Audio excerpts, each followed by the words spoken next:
when the golden orb finally appeared in front of Erida.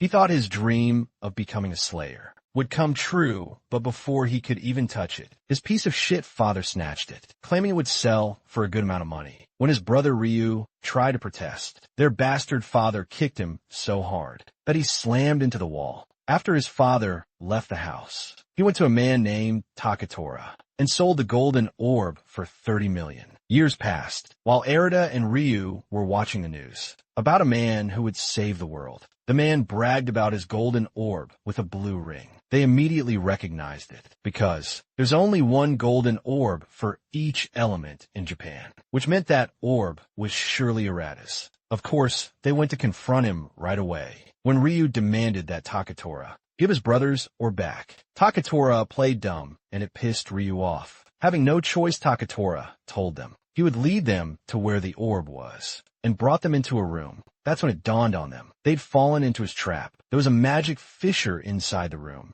Before they could get out, Takura immediately locked them both inside. Suddenly, the fissure fired out a dark soul. And of course, like a good brother, Ryu pushed Erida away to save him. Ryu slowly turned, but before he fully transformed, he told Erida that he always believed in him. Then his brother turned into a massive four-armed ogre. Seeing this, Erida fell into despair, blaming it all on himself. But he didn't give up. He told himself it wasn't his fault. It was the selfish people who took everything from him. That's when the dark orb appeared, as if some entity had been listening. Without holding back, he stretches his hand toward the orb, and it merges with him, sending a wave of pain. That comes with the transformation into his body. While shouting and trying to maintain his sanity, he sees a notification telling him that he has received the protection of the demon realm. In addition to this, he acquires some skills like the blast shadow blade, the blast armor, and the blast flash. Meanwhile, Takura is laughing and making fun of the two, and he talks about his plan to kill them. To level up, Takura boasts about his high status and the fact that the boys are nothing but peasants. Compared to him, he has taken care of the problem. But little did he know that Erida was going through a tough transformation. When the pain finally subsides, it dawns on Erida that he might have absorbed the orb's power. He is still thinking about this when his already transformed brother comes charging at him. He almost crushes Erida, but Erida finds himself moving before the blow can even reach him. Erida realizes that he somehow dodged the blow instinctively, and his body even feels very light. He also notices that there is a status screen in front of him, showing his level, status number, skills, and even an HP bar. Since everything is new to him, he doesn't know if he has become a slayer or not. He is still thinking about all of these when his brother comes charging at him again. Erida screams at the top of his voice, trying to tell his brother not to be consumed by the power of the dark energy. Erida assures his brother that he is going to save him, because it is finally his turn to do so. Erida refuses to move, and just as the beast is about to reach him, it suddenly stops. It lets off a frustrating scream before breaking the wall behind them and escaping through there. Erida is shocked to see this, and he realizes that there might still be some sense of his brother left in him because he just suddenly stopped attacking and ran away. It dawns on Erida that his brother will be killed by the Slayers if they find him. He figures out that the best thing he needs to do is find his brother before they do. Suddenly, a magic fissure appears in front of him, and a terrifying beast appears from inside the crack. The beast doesn't hesitate as it tries to slash Erida and skewer him. Erida jumps backward, dodging the beast's punch, which leaves devastating destruction in its wake. Erida is still trying to get a read of the situation when the beast hits him with its tail. Erida is sent flying, and he crashes into the wall. Pain overwhelms his body with the realization that the beast is not to be toyed with. Erida concludes that he needs to defeat the beast fast so he can go after his brother. Just then, it dawns on him that he has acquired some skills, like the blast shadow blade, the blast armor, and the blast flash, which are all still on level 1. Realizing that he is also a slayer, Erida is filled with the confidence to stand his ground against the attacking beast. Just as the beast charges toward him, Erida unleashes the blast flash. This unleashes a dark energy that sends the beast flying. Erida is still trying to take a break when the beast comes charging at him again. Before he knows it, he gets slammed into the wall. and he starts to lose control of his body. Erida cannot believe that he just achieved what he has always wanted to, but he is suddenly about to die. He wonders if he's going to die without doing anything meaningful, which includes saving his brother. Just as the beast is about to reach him, Erida enters the flow state, with a dark purple aura swirling around him. He opens his eyes, and it burns bright like that of a vampire. Out of nowhere, the beast gets hit with several projectiles, causing it to scream in pain. Erida passes out, and when he opens his eyes, he sees the beast lying dead in front of him, with several weapons sticking out of its body. Erida is shocked to see this, as he starts to wonder if he really defeated the beast. He has no idea what just happened to him, and the system notifies him that he has reached level 3. Erida realizes that he leveled up because he beat the beast, which basically means his stats have gotten better. However, he forgets about getting stronger or not, and decides to focus on finding his brother. He gets on his feet and steps on a street. Looking battered Takura crosses his mind, and Arata's rage burns brighter, with the determination that he is never going to forgive the dude for what he did suddenly. He loses the remaining strength in him, and he passes out on the streets. Meanwhile, Takura has gone back to the room to check if the brothers are dead, only to find a broken wall and destruction everywhere. Takura cannot believe his eyes when he sees this, because there is no way. He expects the brothers to be able to escape his grasp. Later on, Erida wakes up from memories he shared with his brother. He looks around to find himself in a strange environment, which happens to be an infirmary. The last thing he remembers is going to the go-to, building and fighting a beast. Suddenly it dawns on him that he has a brother who is turned into a beast, and he needs to save him. Erida is about to get off the bed when a nurse suddenly appears in the room, carrying some medical items, and telling Erida that he needs to stay on the bed. Erida stutters, not knowing what to say, and the nurse reveals that they got a call, that he collapsed on the roadside. She points out his injuries, which he sustained from fighting the beast. Erida had totally forgotten this, but the nurse's words jerked up his memory again. Erida then asks the nurse where he is, and the lady replies that he is in a Slayer relief station. The nurse adds that she's not new to things like this, because rookie Slayers tend to overthink things. In their first fight, which lands them in the hospital, Erida is surprised to find himself in a relief station, and he starts wondering who could have brought him there. The nurse then tells Erida to join a guild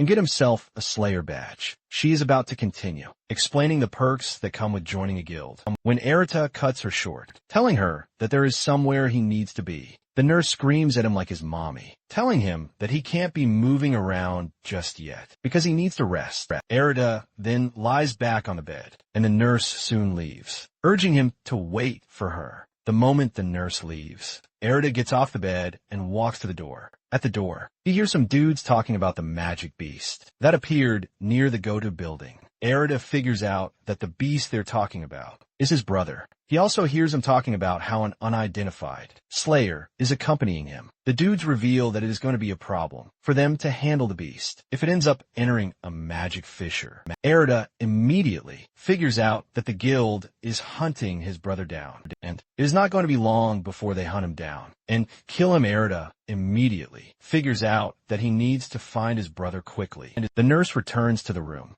only to see that Erida has disappeared via the window. Erida runs through the street with the worry that his brother is going to be sent to the afterlife. He remembers them talking about a magic fissure, and he figures out that his brother might be trapped in one since this is the case. Erida decides that he has to check out every possible magic fissure in the area. Suddenly, he hears an announcement on the phone telling him that a magic fissure has appeared in the Asagi area, and civilians are advised to evacuate. Because of the timing, Erida decides to check it out. He reaches where the crack is and learns that it is of a low rank, the bronze rank. He realizes that a barrier has also been put around it, which means someone from the association has gotten there. But there is no presence of a Slayer yet. Since this is his first time entering a magic fissure, he is a bit nervous and scared, but he gets over this with the realization that he needs to save his brother. The moment he steps in the system is notified that there is someone trying to clear the magic fissure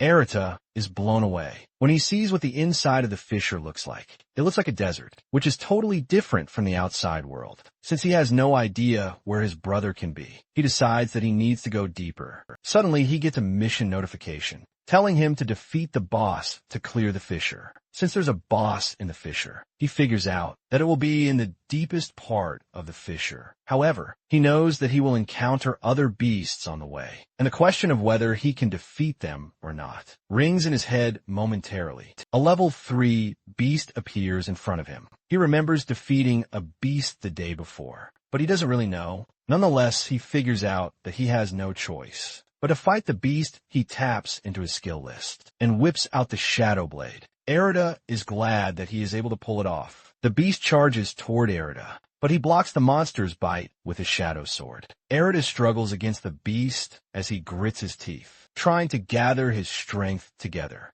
Erita ends up getting pushed backwards by the beast. Arata finally realizes what it means to go against monsters. He's been training with his brother, but this tells him that it barely makes a difference against monsters nonetheless. He pulls himself together and he blitzes the beast, cutting it into bits after defeating the monster. He gets the notification that he has jumped from level 3 to level 5 before he can get a breather. A pack of monsters appears right in front of him, sending a wave of fear through his body. Erita cannot believe that a bronze-ranked dungeon is able to produce such a high number of monsters. Erita is left to wonder if he can actually take on all of the monsters if they come at him at the same time, instead of allowing the fear of this to cripple him. Erita was poised to take on the monsters. He is convinced that he has a chance against the monsters if he can use the broken skill he used the day before. The moment the monsters come running at him, Erita realizes that he is done for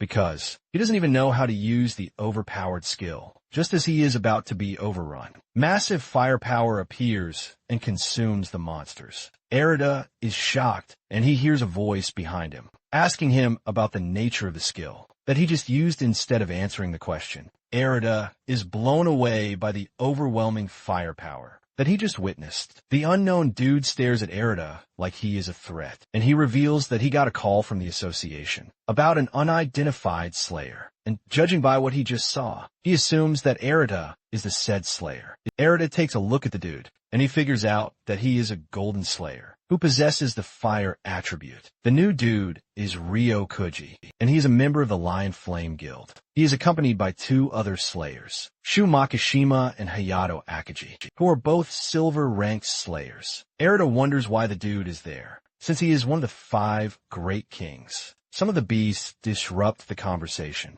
and Ryo angrily burns them to dust with just a snap of his finger, leaving a cloud of fire behind him, just so he can aura farm in front of our MC. This gets to Erita, who is witnessing the power of a golden slayer. For the first time, Ryo walks up to him as he talks about the unusual number of monsters that are present in the fissure, since it is a bronze rank fissure. Ryo points to Arata's shadow sword, asking him what his skill is. This question hits Erita out of nowhere, since he has been wondering what his skill is. He only knows that the skill is not part of the 5 main attributes, but he doesn't know what it is. Ryo gets even more curious, saying Erita is a weird person who is also wielding a weird skill. With a stern face, Ryo asks him what he is doing inside the fissure. Erita figures out that he obviously cannot say. He is looking for his brother because they're just going to mark him for subjugation too. Arata decides that he is just going to ignore the question and continue moving. Erita turns around, thanking Ryo for his help while walking away. Basically, orbs are like a wish or prayer, since they resonate with one's strength to produce an attribute closest to the user. This is common knowledge, but Ryo sees no sign of that in Erita.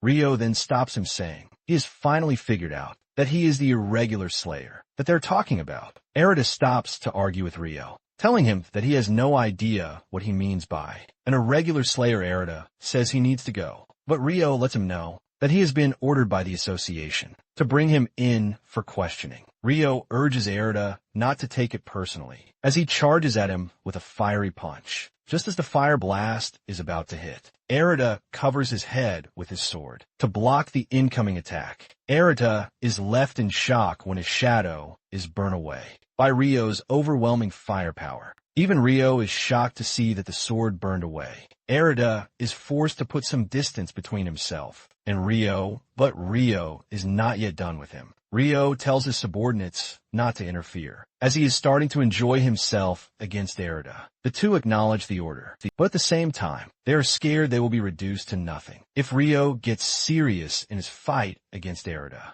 Rio doesn't waste time. Before releasing a new wave of fireballs at Erida, Erida realizes that he is in serious danger, and he runs behind a rock to hide from the impact of the fire. When the fire subsides, Rio grins and tells Erida to surrender, to avoid being turned into ashes. While hiding behind a rock, Erida figures out that he is never going to see his brother if he gets caught by Rio just then. Rio leaps into the air, and he launches a powerful fireball that has tracking ability toward Erida, realizing that hiding won't save him. Erida jumps away from where he is, and he manages to dodge the hit at the nick of time. He is proud, telling Erida that hiding won't help him, while Rio is laughing and making fun of him. Erida frantically searches through his skill list to find something that might help him against the crazy Fire Lord Ozai, who is after him. Erida manages to find a skill that he believes will come in clutch. Erida then gets on his feet and from his stance. Rio can sense that something is different about him. Erida stretches his hands forward, and Rio lets him know that whatever he wants to do is useless against him, just as usual. Rio hurls a barrage of fireballs at Erida, just as the fireballs are about to reach Erida.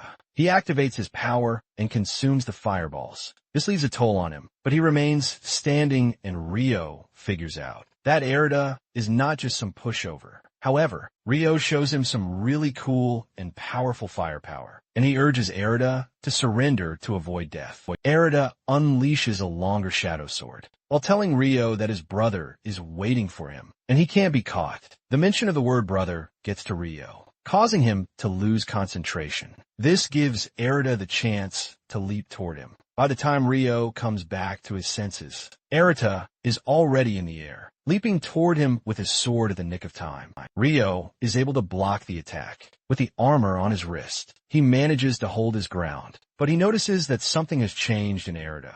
After a short standoff, Erida backs off and, without any further conflict, tells Rio that he needs to leave. Rio is stunned by this, and just then, he tells Erida that he will need to defeat the boss if he is sure that he has someone he needs to protect. Erida is shocked when he realizes that Rio is actually talking to him. Rio continues by telling Erida that he needs to level up faster and urges him to stop being reckless because he is just going to burn out faster. Erida smiles and thanks Rio for the advice. Before running off, Rio watches as Erida runs away, and he wears an excited smile like a proud father. His subordinates run over to tell him that they have taken care of the beasts in the area, but Rio simply replies that Erida is a fiery kid. The two are shocked to see that Rio is smiling, which points to the fact that he is in a good mood. Meanwhile, at the Navy Guild, they get a report of another magic fissure. The guild master then sends one of her silver slayers, Owie Ichika, to clear the fissure. Unlike everyone else, Ichika is excited to go into battle, and it is written all over her face.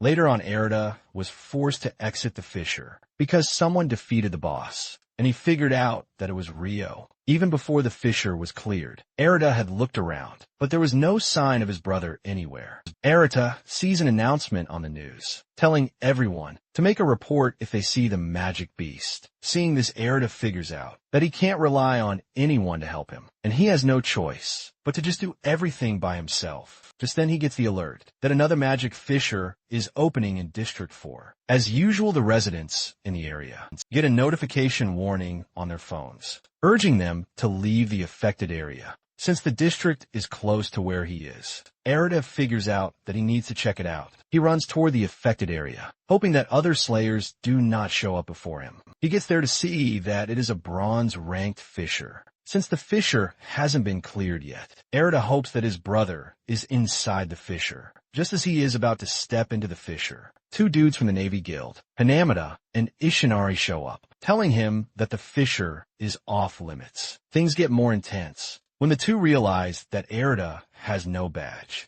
They waste no time talking him, calling him a low level who couldn't join a guild. They call him a normal slayer. And in the ranks of slayers, a normal slayer is at the bottom, while a gold rank slayer is the highest. Erida is utterly blown away by the nerves on the two, and he wonders just who they are. The two continue blabbing, and they reveal that their master will be the one to clear the fissure. Because of this, they tell Erida that no one else is allowed to enter, especially trash like Erida. Erida is confused by what the two are talking about, and he lets them know that he has a reason why he needs to go into the fissure fast. The two tell Erida that they don't give a damn what Erada's reason is, because they're not going to allow him to enter. They take it a step further when they attack Erida. Erida manages to move before he gets hit. He maintains a passive stance, while telling the two that he is in a hurry. However, Erida finally decides to show them what pain is. When he realizes that they're not going to back off, he arms himself with the shadow blade and dashes toward the two, ready to show them what pain really is. Suddenly he realizes that he can't move his feet, and when he looks down, he's stuck by a mud trap set by the annoying dudes. Before he knows it, he starts sinking into the mud, and he soon learns that it is bottomless, and he's going to die if he doesn't find a way to get out. Erida can only stare at the two with no way to get out. Just then they hear a voice from behind, asking the two bullies what they are doing to Erida.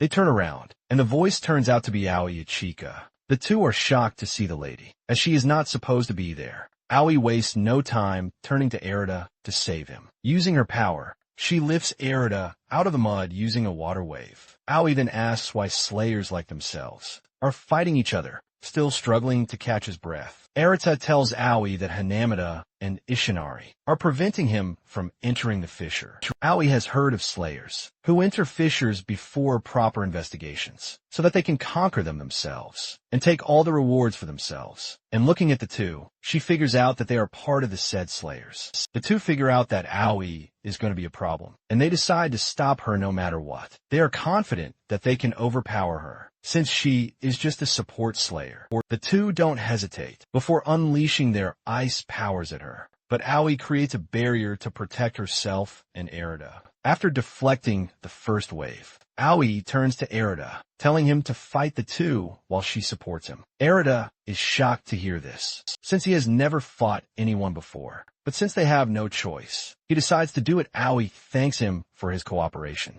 and she unleashes one of her skills. Merlin Schnell this immediately buffs Erida up, and he can sense the effect of the skill, as it leaves his entire body light. Different from before, Owie assures him that fighting will be much easier than before, so he is free to take down the delinquents, while she supports him with her skills. Arata gladly accepts, and he runs toward the two at a blinding speed. The two are shocked, since Erida is now faster than before, and before they can react, Erida hits them with his suit slayer blade. With just a single strike, he takes them down. Erida doesn't feel any blowback on him, even after what he just did, and when he checks his stats, he realizes that they have shot up AI. AI screams at him, asking him if he slashed the two, but Erida lets her know that he only hit them with the back of his blade. AI is relieved to hear this, but she is not pleased that dudes from her guild are out, embarrassing themselves. Erida notices the Water Slayer badge on her chest, and he figures out that she is also from Takatora's guild.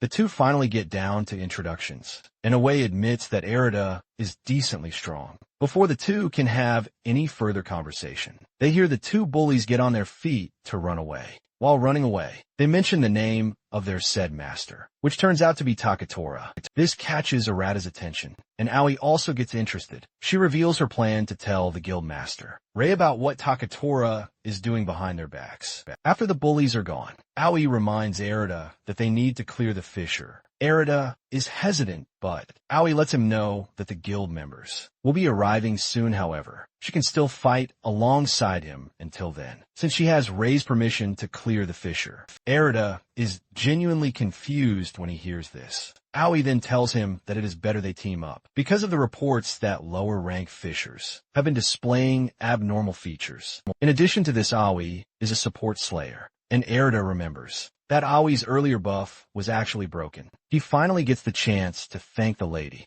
and Owie asks him again if he is willing to clear the fissure with her, since the offer is too good to pass up. Erida decides to agree to it, excited by their latest cooperation. The two enter the fissure with the aim of clearing it. Upon entering the fissure, Erida is shocked to see that it is totally different from the last one. It is more like a cave with scary spots everywhere. Owie lets him know that the insides of the fissure are a different dimension, which is why they don't usually know what kind of place it will be. Owie suggests that they be careful, and Erida acknowledges this. As they walk further, Erida starts to realize that there is no sign of a magic beast, and in addition to this, his big brother is nowhere to be found. Erida wasn't expecting to easily see his brother, but since he has been blessed with the opportunity of entering the fissure with a silver-ranked slayer, he plans to learn how to properly fight, while also leveling up momentarily. They run into a level 5 goblin that looks like it is hungry to use their blood as a cocktail. Erida remembers that he struggled with a goblin the day before, even though they are considered to be the weakest among the magic beasts. Without hesitation, Erida goes after the goblin and cleanly removes its head. Erida is still smiling about defeating the goblin when an entire army of them shows up. Fear grips Erida when he sees just how many of them there are. He wonders if he actually has what it takes to defeat the goblins. Just then he is buffed up by Owie, and this increases his stats. As usual, Owie smiles at him from behind, telling him to show the goblins who is the boss. Erida gladly follows Owie's instructions as he cuts down the goblins without mercy. After defeating the goblin troops, he moved from level 5 to 6. Owie commends him for the good work, telling him that it should be easy to handle bronze rank beasts with her around. Erida agrees with her, telling her that his body is surging with power, and Owie boasts about this, telling Erida that she is called the linchpin of rear support in their guild. Suddenly, Erida senses an ominous presence behind them. He screams at Owie, telling her that there is danger behind her. A goblin is reaching toward her, ready to slash her down, but Owie's shield is able to block the attack. Owie then turns around, and with anger written all over her, blasts the goblin away. Erida is blown away when he sees how Owie is able to combine multiple skills in a matter of seconds, which just shows how experienced she is. In addition to being agile, she can also provide support to anyone with her. Ollie notices that Erida is lost in his thoughts, and she calls him out of his zone, reminding him that they need to keep moving. Erida already sees Owie as an idol, and he plans to level up so he can be as strong as her. Erida voices out his wish of being able to protect people, just like she does. Owie smiles, letting him know that his dream is good. However, she tells him that he will have to defeat the goblins that have surrounded them. This is when Erida realizes that they are in the midst of a goblin army. He wonders just how many goblins he has to fight, but he notices that Owie is calmer than ice. Just like before, Owie buffs him up, telling him to take down the goblins. Erida appreciates the support that he is getting from Owie, and this provides a sense of determination inside him. He goes after the goblins, and he starts cutting them down without mercy, as he is relieving the goblins of their vital parts. He is also leveling up in no time. Erida has taken down the entire army of goblins that was surrounding them. The notification then comes in, telling him that he has jumped from level 6 to level 10. Erida is surprised to see this, but in reward for reaching level 10, Erida unlocks another skill, the blast cannon. However, his excitement about getting a new skill dies off when a new batch of goblin monsters shows up. This time around, they came with a larger force that even sent chills down Owie's body. Owie tells Erida that the only chance they have against the goblins is to attack them first. Owie lets Erida know that his skill is weird, but she asks if he can attack from range, because if he can't, they are just going to get overrun. Talking about a range attack, Erida remembers that he just got a new skill, the blast cannon. He realizes that the skill is for situations like this. Erida selects the skill, and he fires the cannon at the goblins. With just a single blast of magical energy from his palm, he takes out a few of the goblins. However, Erida doesn't stop there, as he continues firing the cannon. and before he knows it, he has wiped out the entire goblin army. Owie turns to look at him, and she smiles. Erida knows what this means, and he is glad that he was able to live up to Owie's expectations. Owie then suggests that they head to the boss's chambers, and Erida doesn't object just then. He gets the notification that he has moved to level 12. Momentarily, they arrive at the deepest part of the cave, and Owie tells Erida that she can sense the boss inside the dark cave. She urges Erida to be careful as they proceed further. Erida is nervous because it is his first time, but his duty to protect the girl with him is able to overcome his fear. They soon find the boss in its chambers,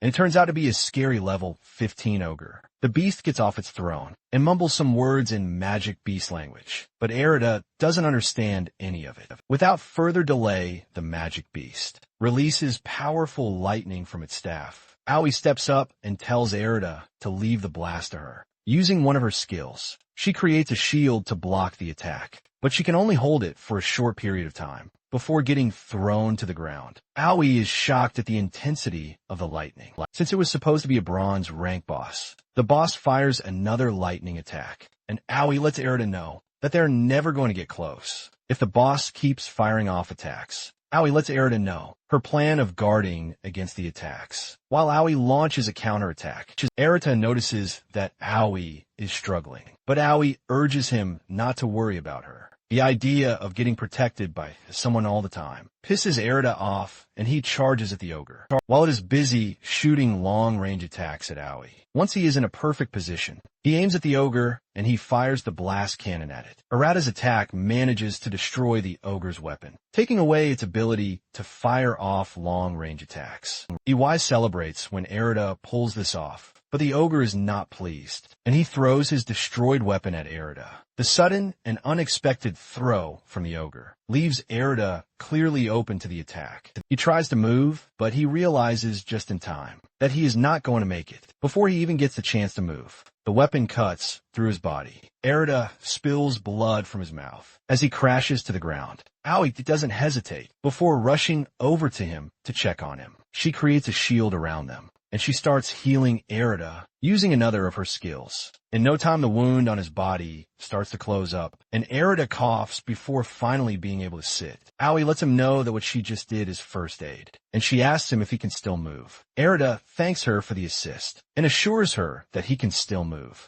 The two are shocked when the ogre starts charging at them again. Erida cannot believe that. Such a big creature is pretty agile, and it is heading straight toward them. The ogre aims to punch them into the ground as he swings his arm at them, but Owie's barrier manages to block it. She struggles against the ogre's power, and Erida realizes that they might as well be done for if they can't take down the ogre as fast as they can. Erida pays attention and realizes that there is a small opening on the ogre's neck that its armor doesn't cover. He figures out that aiming for the spot will help him take down the ogre. Just like before, Owie keeps the ogre busy, while Erida tries to get in the perfect position. This time around, the ogre senses what he is about to do, and it changes his attention from Owie. He swings a punch at Erida, and just as he is about to get hit, Erida gets a perfect opening to the ogre's neck, and he fires his cannon straight at it. This hurts the ogre, forcing it to its knees, and Owie screams at Erida, telling him to finish off the ogre. Erida whips out his shadow blade with the determination that he doesn't want to be protected all the time before he swings his sword. Owie doesn't just sit around, as she provides some juice for him. Erida smiles when he receives the power-ups from Owie. Erida runs at the ogre and leaps into the air, while putting his all into the swing. The power from the swing is able to decapitate the ogre and leave it headless. Blood spills everywhere as the ogre loses to our MC. Erida stares into the roof of the cave, and he gets the notification that he has leveled up. Once again, Ao smiles as she rushes over to Erida, while raising her hand for a high five. Erida is pleased and surprised at the same time, but he returns the gesture. Since the boss has been defeated, the fissure starts to collapse, and the two run out before they become casualties in the fissure. The two barely make it out of the fissure before it disperses. Erida realizes that he didn't find his brother, but he manages to get stronger. He is thinking about this when he falls to his knees from exhaustion. Owie notices that the dude is badly hurt, and she grabs his hand, telling him to follow her. Erida wonders if he is being dragged to the infirmary. Yet again, instead of the infirmary, Owie takes him to the Navy Guild building. She takes him to the waiting room and gives him some clothes that he can change into. She then steps out, telling Erida that she needs to make a report first. 15 minutes later, Erida wonders why the girl is taking so long. He decides to step outside the room to see what is happening just as he leaves the room. A girl running toward him trips over and almost falls, but Erida helps her up. Erida is about to get familiar with her when he realizes it's something important. Erida quickly ends whatever conversation of love life that might want to start developing, and he runs toward the entrance. After helping the girl, it dawns on him that she is the guild master of the Navy Guild, and Erida cannot afford to let her question him. Ray, on the other hand, wonders why the dude is running away from her. She shrugs this off and heads to the conference room, where Owie is waiting for her. Ray gladly welcomes her back, but Owie cuts the whole familiarity and lets her know that there is something she needs to tell her. She immediately pours out her frustration about what Takura is doing. Behind their backs, Ray is forced to tell her to calm down as she continues venting. Owie then calms down to explain the situation to Ray. Owie then tells Ray that Takura has been using fissures. To his advantage, Ray is surprised to hear this, and she decides that she will have to deal with him. By herself, however, she's still worried about Erida, whom she ran into earlier the next day. Erida considers himself lucky to have gotten away from Ray, while praying that she doesn't suspect him. He is walking through an alley when he sees some slayers struggling against a magic beast while trying to protect a kid beside him. The magic beast is a two-headed monster with firepower, but Erida doesn't hesitate as he dashes toward the magic beast. Erida reaches the monster, and with a powerful punch imbued with his shadow power, he breaks the beast's fire attack. The slayer who was protecting the kid is shocked to see such a powerful fellow, leaving him to wonder if he is a slayer. Erida doesn't waste the opportunity to or a farm, and he whips out his long shadow sword. The slayer is shocked to see this, since he hasn't seen that type of power before. Erida is now face to face with the beast. While protecting the kids, the beast runs at Erida, but he maintains a perfect thrusting position, and with just a strike, he cuts down the terrifying beast. Unknown to him, he is being watched by a slayer, who has somewhat taken an interest in Erida. At Japan's headquarters of the Slayers Association, the five kings are present for a meeting. From Asuwa Guild is Jinasuk Dojo, Ryakuji from Leon Flame Guild, Rei Isaki from Navy Guild, Takuto Najihara from Jade Sky Guild, and Cheyenne Inamori from Kaizen Guild. Dojo addresses them and points out the first thing on their agenda, which is the unusual number of fissures that have been appearing everywhere. Ryo agrees with him, saying a bronze rank went out of control recently, which ended up releasing a bunch of magic beasts. Ray adds that there are also cases where bosses show up in the fissures, and they're stronger than the rank that they have assigned to them. Ryo doesn't really care if they are abnormal, as he sees it as a normal training regimen for the Slayers. Takuto smiles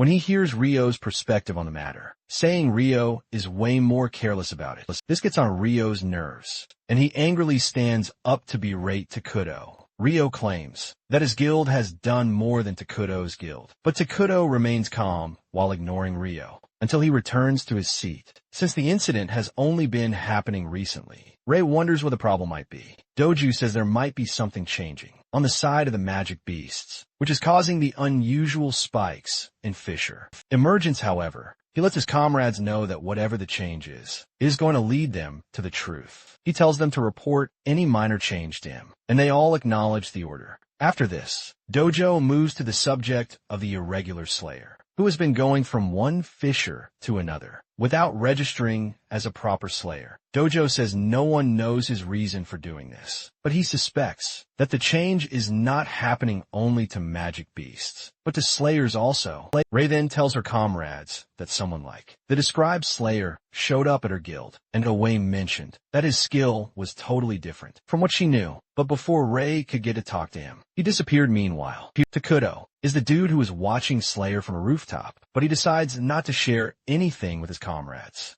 Ray then tells her colleagues that the unidentified slayer might believe that his skill is unique and different, which is why he doesn't belong in any guild. When Ray comes up with this observation, Takura cuts in saying that there is a possibility that Erida is a magic beast. Ryo immediately shuts him up, telling him to stop saying trash while defending Erida. Ryo is shocked to see that Ryo has met him, and Ryo doesn't hide it anymore. He tells them that the kid is pretty strong, but there is no way he is a magic beast. Takura then laughs when he hears this, and he reveals that he was just messing around. Dojo then tells his comrades that the order to capture Erida is optional, since they don't have the proof to issue a warrant for his arrest yet. Cheyenne finally speaks, and she tells her comrades that since Erida is not ready to come in, they have no reason to obsess over him. After giving her first opinion in the meeting, Cheyenne stands up to leave, just like the baddie that she is. She claims that she has a team meeting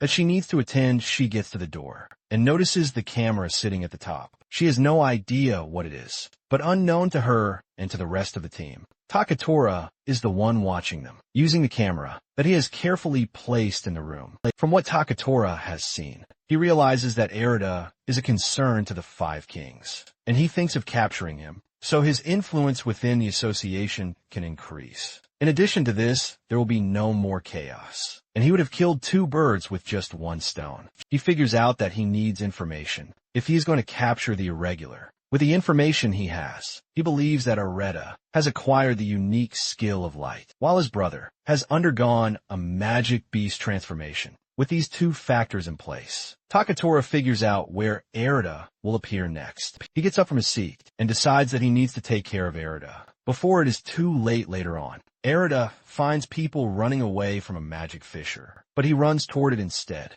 Just as he is about to reach the fissure, he is intercepted by Takura, who is fully dressed in Slayer's armor, while wearing an annoying smile. Takura mocks Arata for his determination to hang on to life, but he lets him know that he is there to grab him and take him back to the association. He urges Erida to follow him quietly, but Erida screams at him not to get in his way.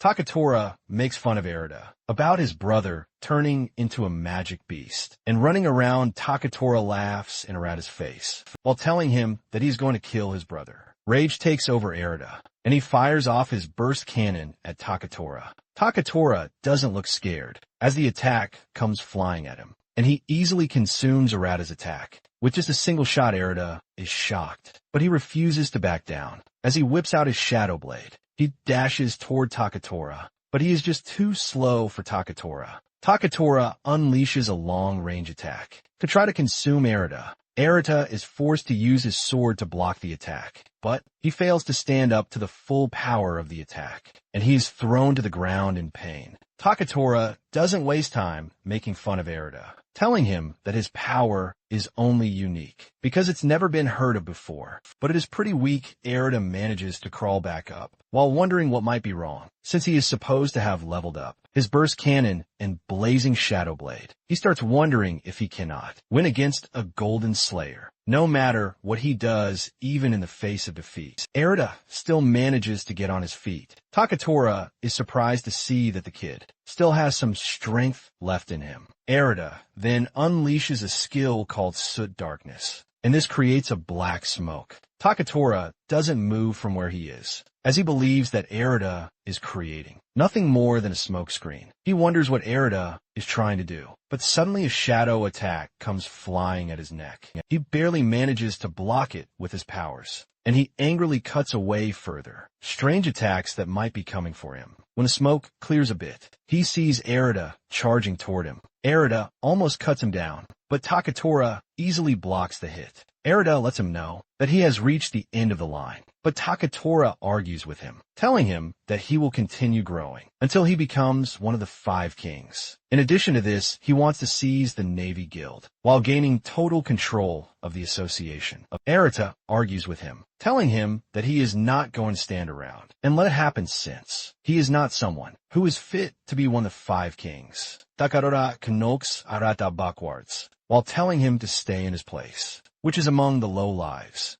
Takatora whips out his ice blade, telling Erida his plan to sacrifice him with it. He makes fun of Erida, telling him that his sword is no match for his. But Erida painfully replies that the orb Takatora is using originally belonged to him. Erida says his big brother would still be human if Takatora hadn't stolen the orb. Erida angrily unleashes a dark aura from his body when he remembers that Takatora is to blame for everything that has happened so far. Erida angrily dashes at Takatora, and he tries to slash him, but he blocks it. Takatora notices that Erida has gotten a bit more powerful than before. But even with this, he thinks he is no match for him. Takatora pushes Arata backwards, while urging him to come quietly. Takatora shows how deadly he can be when he unleashes a powerful skill. The Ice Emperor's prison, the entire area freezes up, and Erida finds himself trapped in ice. Arata's movement is restricted, and Takatora unleashes powerful icicles to finish him off with no way to dodge the attack. Erida is knocked out cold. Takatora still makes fun of him for falling unconscious from an attack that is not even his best. He points his sword at Erida, ready to finish him off, so he can tell the association whatever lie he wants. Just as he is about to kill him, he gets hit with an ice attack that stops him. This shocks him, and when he turns around, he sees Rei and Owie staring at him disgustingly. Rei mentions how Takatora has been causing trouble, and she asks him why he is fighting in public. During the day, Takatora is shocked to see the guildmaster, and she reveals that she has been watching him. Rei now sees that Takatora tends to do whatever he likes whenever she is not there. Takatora tries to justify what he did by saying Erida is an irregular, but Rei lets him know that this doesn't give him the right to beat him up. Owie moves over to Erida to help him, and in his weak state, Erida sees Rei and he recognizes her from the guild. Owie uses her skill on Erida and she heals him. Erida finally opens his eyes to see Owie beside him. Leaving him surprised, he tries moving, but Owie urges him not to, because his wounds will only reopen. Erida shows his hatred for Takatora by screaming out that he will never forgive him. But after saying this, he passes out. Takatora then tells the girls that they will be going against the association if they plan to heal Erida and take him under their wings. Rei then tells Takatora that the association has not filed an arrest order yet. Since this is the case, she plans to request the go-ahead to put him under Navy Guild surveillance. Takatora wants to argue, but Rei urges him not to, telling him that she and Owie will be in charge of taking care of Erida. Takatora then reminds Rei that he is also a Golden Slayer. Like her, Rei asks him what he means by this, and Takatora suggests that they expand the guild. While working together, he plans to support the guild with his Goda Corporation. Rei lets the dude know where she stands by telling him not to come any closer to her. Takatora is forced to back off, but he tells Rei that she will come running back when she sees just how cool he is. Rei is disgusted by Takatora's presence, and she tells Owie to take Erida to the infirmary, and she promises to be there soon. Momentarily, Erida wakes up in the Navy Guild infirmary. He tries getting off the bed, but Owie is there to stop him, telling him that she has lots of questions for him. Just then, Owie says she has a bad feeling because Rei has not shown up yet. She leaves the room while telling Erida to stay on the bed and not dare run off again. Owie rushes down the hallway, and she soon finds Rei, who claims that she got lost while trying to locate the infirmary. She grabs her by the hand while scolding her for missing her way. Owie cannot believe that even with how strong Rei is, she is totally hopeless when it comes to directions. The two then return to the infirmary, and the moment they enter, Owie asks Sarata why he ran away from the guild the last time, and why he was also fighting Takatora.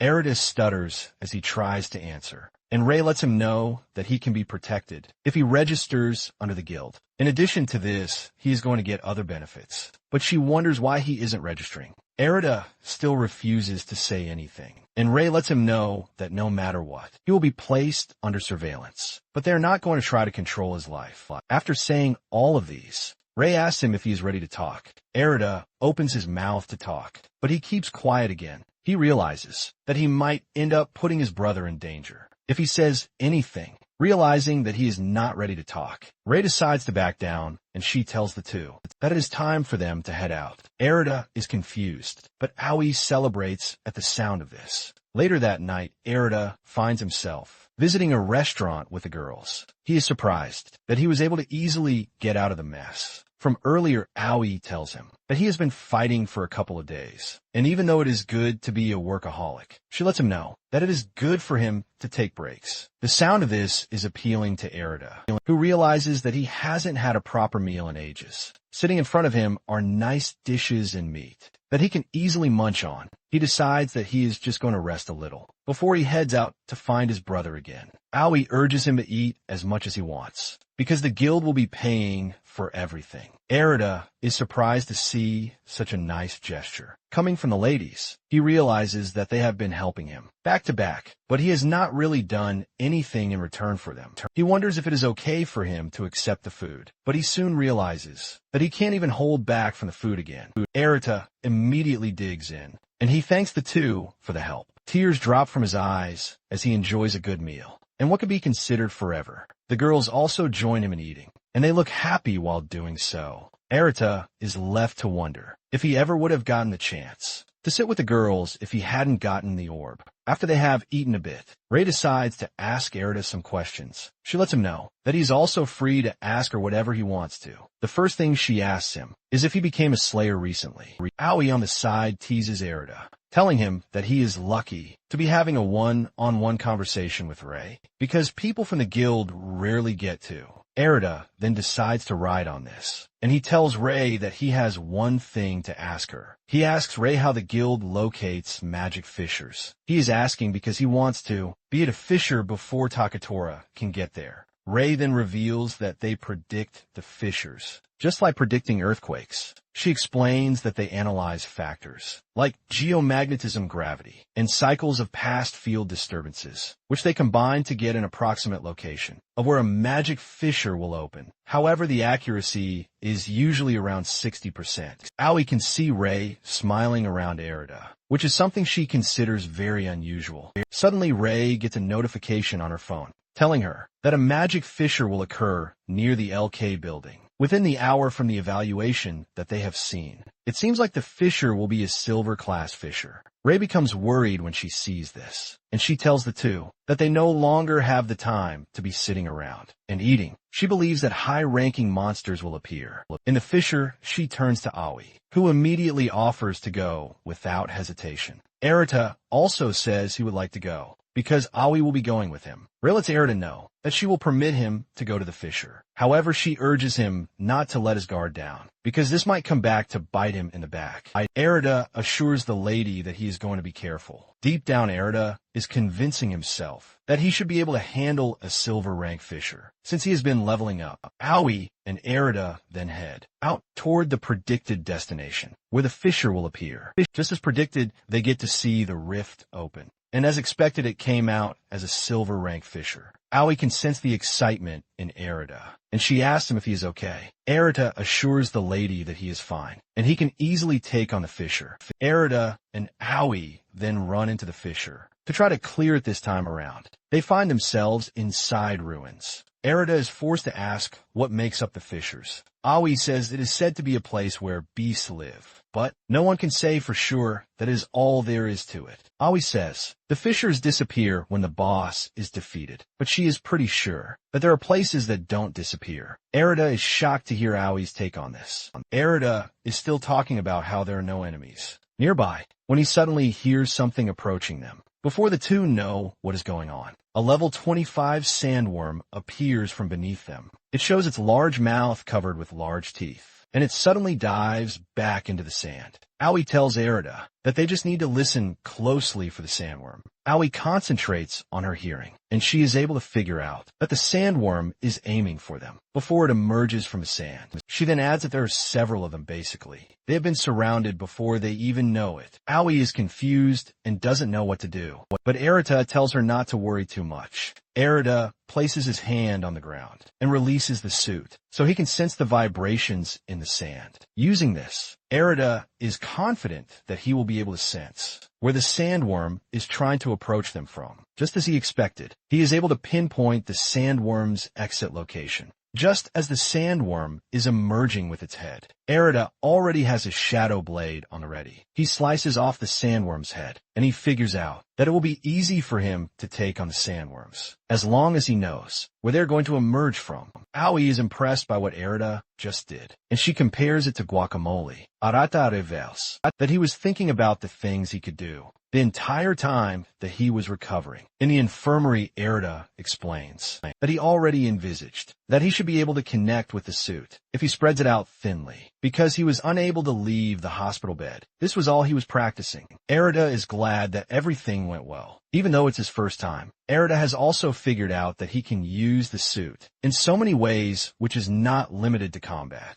Owie commends him for his ingenuity and says they'll be able to handle the sandworms just fine. Erida then continues with the same strategy, and in no time he has taken out all of the sandworms, leaving only the fissure boss. However, he tells Owie not to let her guard down. They arrive at what appears to be a tomb, and Owie urges Erida to stay on his toes, because she can sense something off. She has not finished saying this when a stinger with a terrifying aura emerges from beneath the sand behind them. Erida initially thinks that it is another worm, but Owie lets him know that he is wrong. She tells him that they're going to be begging for life if they get hit by the stinger. Just then the stinger reemerges behind Erida, but this time around he is ready for it before the stinger can reach him. He turns around and cuts it down with his shadow blade. Erida reveals that the beast is just wasting its time if it thinks it can hide under the sand, because he already sent his suit deep into the ground, just like he did before. Owie commends Erida for his wise decision to have spread the suit in advance. Owie admits that Erida has gotten stronger. Erida also admits that he has gotten stronger, and not only that, Owie is also with him. He figures out that with his current stats, he should be able to fight against silver ranks, or even higher suddenly. The boss of the fissure finally decides to reveal itself, and it turns out to be an annoyed level 29 death scorpion. Erida has managed to cut off its stinger earlier, but it is still dangerous, thanks to the massive claws on it. The scorpion swings one of its claws at them, but Owie comes to the rescue by blocking it with her shield. However, Owie struggles against the power of the scorpion, and Erida notices this. Erida figures out that he needs to help out before things become dire. He charges toward the scorpion, but the scorpion notices him and almost cuts him in half with his other claw. Thanks to his agility, he is able to dodge the hit. Suddenly, Erida finds himself levitating in the sky, and this is thanks to a water platform created for him by Owie. She urges him to make use of the platform to try to gain an advantage over the giant and terrifying scorpion. Erida thanks the girl, and he makes proper use of it by leaping off it and cutting off the scorpion's head, spilling green blood everywhere. Owie excitedly walks toward Erida, revealing her relief that they were able to defeat the scorpion. Erida is also glad, and he tells the lady that they can finally head home. Just then Owie points out that something seems to be off about the whole thing. She points out the fact that the clear notification is not popping up, which is something that has never happened before. Given the fact that they have defeated the boss, the fissure should already have started disappearing, but this is not the case. Erida finally catches on to what Owie is trying to say, and he asks her if there is the possibility that a fissure doesn't close. Suddenly, Erida senses an ominous presence, and what follows is a voice from a scary figure. Sitting beside them, the dude has long ears, and a dark purple aura emanates from his body. Like a demon, the scary dude talks about how fun it was watching them beat the scorpion. Erida and Owie are shocked to see a magic beast, even though they have taken down the fissure boss. What shocks them the most is the fact that the magic beast can freaking talk. The dude then reveals how he likes controlling beasts. To take out slayers, this is when it dawns on Owie that the magic beast talking to them was the one controlling the fissure boss, which is something totally unheard of. The magic beast then decides to show the two what he is capable of. Since the scorpion claws are still lying around, he uses his power to start controlling the scorpion, telling it to fight to the very end. This is when it dawns on Erida that the dude can control the monsters, even when they are in pieces. The scorpion charges at the two, and they frantically unleash their long-range attacks to dismantle the scorpion. The dude is not impressed by the scorpion's display, and he suggests that the two become his puppets instead. Owie can only wonder just what in the world they have found themselves going up against. With a snap of his finger, the scary dude opens a fissure, and he tells them that they are free to come inside. He promises to give them a grand welcome. If they follow him, Erida cannot believe that they have just run into a fissure. Inside another fissure, Erida figures out that the dude is hijacking the fissure, and gathering bosses Owie tells Erida that the fissure in front of them appears to be the main base. The fissure looks more dangerous than every other fissure that they have come across, but Ollie figures out that they need to go inside to defeat the dude if they want to clear the original fissure. It finally dawns on the two that the real battle is just about to begin. The two walk into the fissure. Even though they are nervous, the fissure looks like a castle, and Erita wonders if it connects to the human world. Meanwhile, they're being watched from above, without even realizing it. Suddenly, the magic beast above them comes leaping toward Erida, with a sword ready to decapitate it. However, Erida turns around just in time and fires his cannon into the beast's chest, ultimately taking it out by creating a large hole in its chest. Just then the two notice that they are surrounded by a horde of monsters that appear to be boss-class monsters, and they are all under the dude's control. Erida cannot believe just how shameless the dude is for turning other monsters into his puppets. Owie tells Erida that they might be strong enough to beat all of the monsters. Erida whips out his sword and cuts down a bunch of them, but they don't stop coming at him. The moment they realize that they are getting tired, they figure out that they need to ignore the other boss-class monsters and focus on defeating the main. Dude always points to where they need to go, and the two dash in that direction, while the other puppets run after them. They manage to reach the throne, where the dude is sitting and waiting for them, even though they have managed to get to him. He has terrifying knights standing beside him, and they both have giant swords with them. The dude tells them that they might have cleared out most of his puppets, but he still has plenty more in reserve. Owie then points out the fact that they are going to kill him, since his end will also bring an end to his so-called puppets. The dude laughs at them, telling them that they can only boast, but they are nothing but trash to him. Erida then asks him why he's going through all the trouble of gathering magic beasts, and the dude mentions that it is fun for him. He considers making other beasts his puppets and being able to control them at will the best thing there is. He then says humans are the same to him, which is why he wants to turn Erida and Owie into his puppets. Since he is strong, he believes that it is his right to prey on the weak. Erida then decides to ask him the big question. He wants to know if there is a way that they can turn a human who has transformed into a magic beast back to normal. Owie is shocked by this question, but the big bad demon immediately figures out that there is a person Erida wants to turn back to normal. Erida angrily asks him again,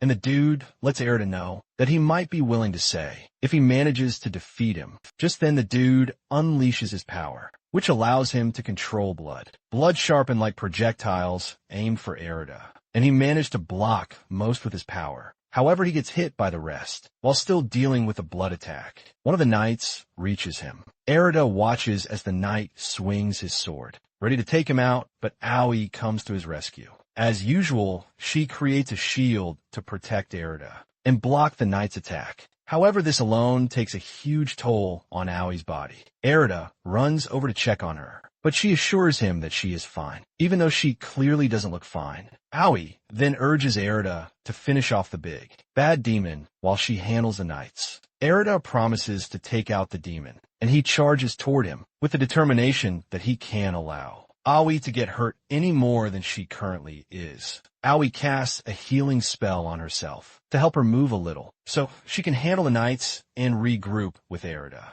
Owie knows that her only chance is to finish off the beasts all at once, and there is just one way to do it. She puts her everything into the only skill that she is convinced can help her. She charges up and unleashes a powerful energy blast that dismantles the knights. However, the knights just rearrange themselves yet again. But Owie isn't surprised since she already suspected something of such happening. Owie is ready to take on the knights with whatever energy she still has left inside her. As Erida rushes toward the big bad demon, the demon notices that Erida is stopping his bleeding by mixing soot with his blood to coagulate it. The demon considers this a very nice trick, and he smiles as he asks Erida if he is from the same world as him. Erida is shocked to hear this, and he figures out that the dude is talking about his unique skill. Instead of talking too much, The demon suggests that they finish their fight. He wants to see which is stronger, between his blood and Arata's suit.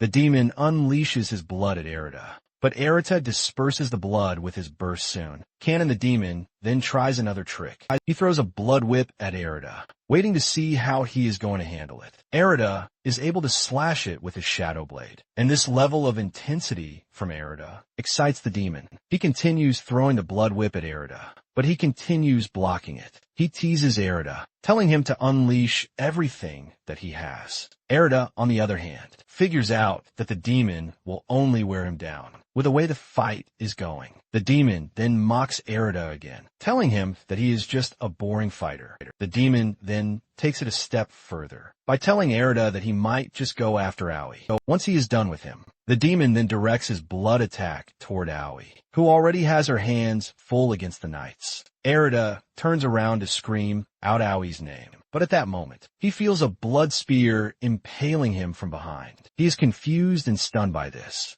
As he coughs up blood, he crashes to the ground, and the demon mocks him for looking away during battle. The demon then prepares himself to turn Arata into his puppet. Just like he promised, he aims his blood spike at Arata, but Owie somehow manages to reach him and protect him. Yet again, the demon is pissed that Owie is ruining his fun, and Owie admits that the demon is pretty good for him to have taken Arata down. Instead of arguing with the demon, Owie starts healing Arata with her powers, without letting him know. When the demon figures this out, he makes fun of Owie, telling her that Arata died because he was protecting her, but lets her know that there is no need for her to heal him. The demon's words cut through her chest when she hears that she is the reason Arata died. This makes her remember how a monster terminated her sister, Minato, right in front of her. Owie wants to lose herself in the process, but she manages to calm herself with the realization that the demon is only trying to get to her. She figures out that she just needs to hang out until Arata recovers. Since Owie is not ready to give up on Arata, the demon decides to play with them both. He throws his blood whip at Owie, but she blocks the attack with her water shield. The demon laughs at her when he realizes that she uses water attributes. He continues attacking, but Owie just blocks everything, telling the demon that her water attribute exists to stop the spilling of blood. Apparently, her water attribute has what it takes to blend with anything, which is why it is great for support. She's been training overtime just to master her support roles. Just then the demon realizes that Owie is diluting the intensity of his blood by mixing it with water. The demon doesn't really care about this, and he figures out that he just has to bleed more. Owie knows that she will eventually be overwhelmed by the demon's power if it continues the way it is. Just then Arata regains consciousness, and Owie wastes no time passing him a water bubble. She tells him to mix the water bubble with soot. To change the game, Arata does as told, but the demon mocks them, telling them that no matter what they do, they have no chance whatsoever. The demon unleashes his blood whip just as usual, but this time Arata meets him halfway with soot, powered by water particles. It consumes his blood, shocking him. Unknown to him, water is the most adaptable thing, and it easily amplifies power. Owie then leaves the fight to Arata, and she urges him to take down the demon. Arata doesn't waste time as he runs toward the demon. Using his shadow blade, he slashes the demon right on the chest. Blood spills everywhere, and the demon feels the impact of what Arata did. He crashes to the floor while holding his chest in pain. He admits that Arata has overdone himself as the first human who has caused him pain. The demon cannot believe that he is the one who is always the one with the advantage. But everything is about to switch. The demon, known as Valgard, gets a flashback of when he was about to leave his domain. His subordinate told him then not to leave, but he insisted, and before leaving,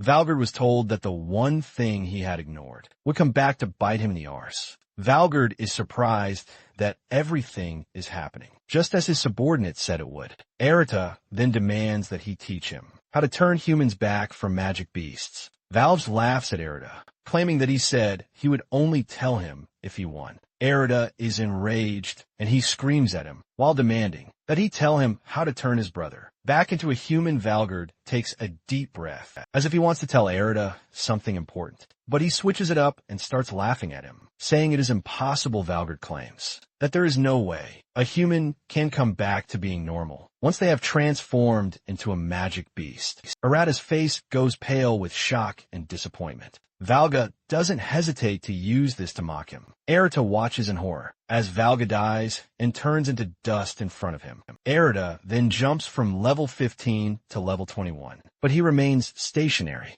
Owie stands behind him asking him if he is fine. Just then an item dropped and Owie picked it up, while calling Arata's attention to it. Apparently an item has never dropped before. After a fight, Owie tells Arata that he might get a special skill. By using the item, she passes it on to Arata to use. And when he collects it, he realizes that it is a skill. Vasilization Arata realizes that it is the same skill that Valgod was using, but he doesn't seem to be interested in it. The system informs him that the skill allows him to resurrect any deceased individual as a vassal and control them, however. Resurrected vassals don't retain their abilities, which means they will only obey their master's will. Momentarily, Arata and Owie return to the real world. After the fissure disperses, Arata doesn't look like a winner, but more or less a loser. What Valgad said keeps ringing in his head, but he doesn't want to believe that there is no way out. Owie senses what is going on in his head, and she urges him to calm down, assuring him that there must be a way out. If they work together, Arata then reveals that he still has the desire to save his brother, even if he can't turn him back to his human form.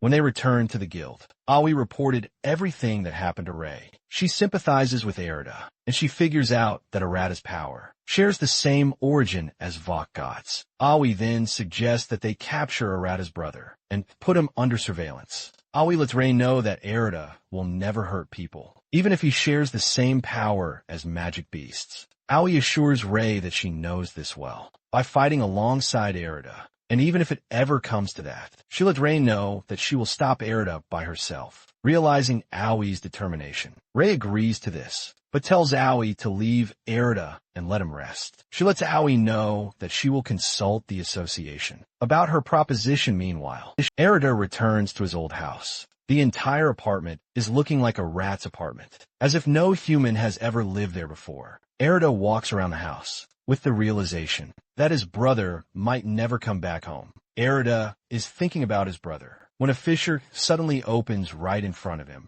Arata is shocked that a fissure is opening inside the house. The fact that the fissure opened in his room makes him wonder if his brother is inside the fissure. He slowly walks into the fissure, and the insides of the fissure shock Arata. Since it looks familiar without thinking too much, he decides to explore before anything else. After walking for some minutes, he wonders why nothing is happening. He soon reaches a spot where it seems like the floor was destroyed. Using brute force, he walks toward a door. But when he tries opening it, he realizes that he can't because a wood is blocking it. He whips out his blade and destroys the door with it. He enters the room, and to his surprise, he finds his brother in there. His brother has turned into a level 38 boss, and he doesn't seem like he knows who Arata is. Arata, on the other hand, starts weeping because he has finally found his brother. He tells his brother that he has been searching for him and never expected that he would be hiding in such a place. Arata acts casually in front of the beast, addressing him as his brother and urging him to come back home with him. However, his brother turns around and hits him with an energy blast that sends him crashing into the wall. Arata doesn't want to fight his brother, and he tries telling him that it is him. His brother tries to attack him again, but Arata leaps onto his shoulder to try and talk some sense into him, hoping that he would be able to reach him. Things go from bad to worse, as Arata is smacked away like he is trash. Arata crashes to the ground, while he wonders if his brother has truly turned into a magic beast. Suddenly, he remembers the vassalization skill that he got after defeating Valgard. However, the condition to use the skill is that his brother has to be dead. While he is still contemplating what to do, his brother hits him again. Arata crashes to the ground and refuses to stand up because he feels guilty that he was unable to save his brother. His brother rushes toward him, and just as he is about to finish Arata off, he gets hit with a water attack that sends him flying to the ground. Arata gets back on his feet in shock, wondering what just happened to his big brother. Just then he hears Takatora's voice behind him, calling him a pathetic loser. Takatora portrays himself as a hero and says he is there to save Erida. Erida immediately jumps between the dude and his brother, telling him not to interfere in the fight. Takatora is pissed that Erida is trying to protect a magic beast, but it suddenly dawns on him that Arata's brother is the magic beast. Erida questions Takatora and asks him why he is there. Takatora doesn't hide the fact that he has been monitoring Arata's movements. He lets him know that, as long as he is affiliated with the Navy Guild, whatever he does is not hidden from him, trying to protect his brother. Erida whips out his shadow blade. Takatora unleashes his ice blade, telling Erida that he now has an excuse to kill him, with no one to complain, since he has chosen to protect a magic beast. Takatora confesses that he is going to end Arata's life, under the pretense of justice. Erida angrily swings his sword at Takatora, but he easily blocks the attack. Takatora asks him if he has what it takes to protect the magic beast, but Erida argues with him, telling him that his brother is not a magic beast. Takatora then unleashes a long-range attack that tracks down Arata's brother. Concerned about his brother, Erida turns around to see if he is hurt, but Takatora makes fun of him for turning around. In the heat of a battle enraged, Erida tries to strike Takatora down, but Takatora easily disperses all of his attacks, while telling him not to get cocky. Takatora laughs at Erida, telling him that he is going to cut him up. Alongside his brother, Erida is pushed backwards, but he continues defending his brother, saying he is not a magic beast. Erida is ready to defend his brother day and night because of the memories that they have shared together. Erida reveals the determination he has when it comes to protecting his brother. He runs at Takatora again, and this time his attack appears to be more powerful. Takatora feels the heat forcing him to jump backward. Nonetheless, Takatora continues making fun of Erida for being a dirt-poor person. He lets Erida know that it is the end for him and his family, and Erida asks him what he means by this. Takatora then makes fun of Erida, telling him that there were two other magic beasts, and by this, he is referring to Arata's parents. He reveals that he has already killed his parents, and he has no regrets about it, because he even used them to gain experience points. This is enough to make Erida mad, and he unleashes a powerful aura from his body. But Takatora is not concerned, as he tells Erida that he will not be showing him mercy. Takatora sends his deadly ice technique after Erida. A three-headed ice beast slithers toward him, and Erida prepares himself to engage the beast. He swings his sword so hard that he manages to take down two of the heads, but he misses one. Takatora admits that Erida has gotten stronger, but it is still not enough. The last head comes flying at Erida, and Erida realizes that he doesn't even have the agility to escape. Just as he is about to get hit, his brother jumps in to protect him. His brother smashes the last head. Shocking Erida, his brother doesn't stop there, as he runs toward Takatora, and he hits him so hard that he is sent flying into the wall. Erida is stunned when he sees this, leaving him to wonder if his brother is able to figure out who the enemy is. Takatora is now faced with Arata's brother, and even Takatora is surprised by what is happening. He refuses to believe that a beast can protect a human. Instead of worrying too much about it, Takatora decides that he will kill Erida and his brother. Erida figures out that he might have a chance if he is able to restrict Takatora's movements. He remembers what he did with Owie's water bubble, and he decides to do the same thing again. He places his hand on the ground and releases the soot. Takatora assumes that he is creating a smoke screen, like before, and he tries to counter this with his water powers. But before he knows it, the soot merges with the water to create a sticky fluid. Takatora finds himself trapped in the fluid, and Erida is pleased that his little plan worked. Erida believes that he has seen the perfect opportunity. To take Takatora down, he leaps toward him, but before he can even reach him, Takatora disperses the sticky fluid. Takatora prepares to cut Erida down, but suddenly his brother appears behind him. Before he can react, Arata's brother smashes his hands together to catch Takatora, and this leaves a loud explosion. Erida is shocked and excited that his brother managed to defeat Takatora. Erida is about to relax when he suddenly sees his brother coughing up blood. Arata's face lights up in horror, as he watches Takatora emerge from the shadows and cut down his brother like he is tissue. Erida screams in horror, but it is already too late. As Takatora cuts his brother down to his soul, Erida falls to his knees as his brother turns to dust right in front of him. He still doesn't want to believe it until the notification comes in that the fissure has been cleared. Erida returns to his room in tears, while Takatora stands above him, reminding him that he already told him not to be cocky. He continues making fun of Erida, telling him that learning a skill doesn't mean he can win. Erida then mutters a single statement, and this is him telling Takatora that he's going to kill him. With tears running down his face, Erida gets on his feet and a dark, scary aura swirls around him. The entire room is filled with dark shadows, and Takatora can feel it nonetheless. He is not scared, since this is not the first time Erida has acted cool, and he has put him back on his arse. Takatora lets Erida know that he is going to finish him off with just one strike before he can even move. Takatora finds himself engulfed by soot. Before he can react, Erida swings his sword so hard that it knocks Takatora out of the room.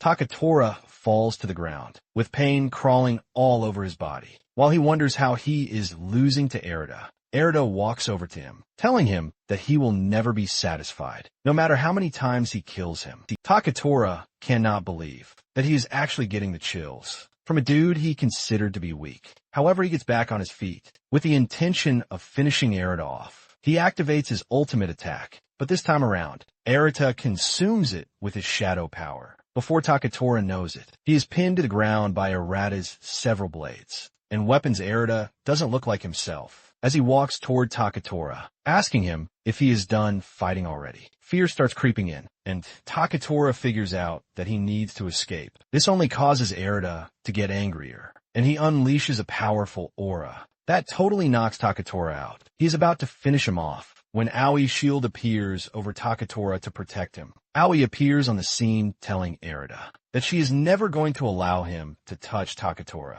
Owie can sense the immense power coming from Erida's aura. Owie's barrier doesn't seem to be enough. As Erida's shadow blade breaks through it, Owie gets hit in her arm, causing her intense pain. Iowa is left to wonder what sort of power Erida is wielding inside. Even though she has no chance against Erida, she still stands up to defend Takatora and stop Erida from killing him. Iowa realizes that he has no chance against Erida. Owie is scared that things will go south if Erida increases his aura. While lying weakly, Takatora makes fun of Erida and Owie, telling them that the association will take over once they realize that things are bad. Owie, on the other hand, is thinking of how she wants to get Erida back to his normal self. Owie fails to stop Erida as he unleashes more aura into the environment, which ends up destroying nearby buildings. Rei is watching this from her office, and she decides that it is time for her to step in and subdue Erida at the Jade Sky Guild.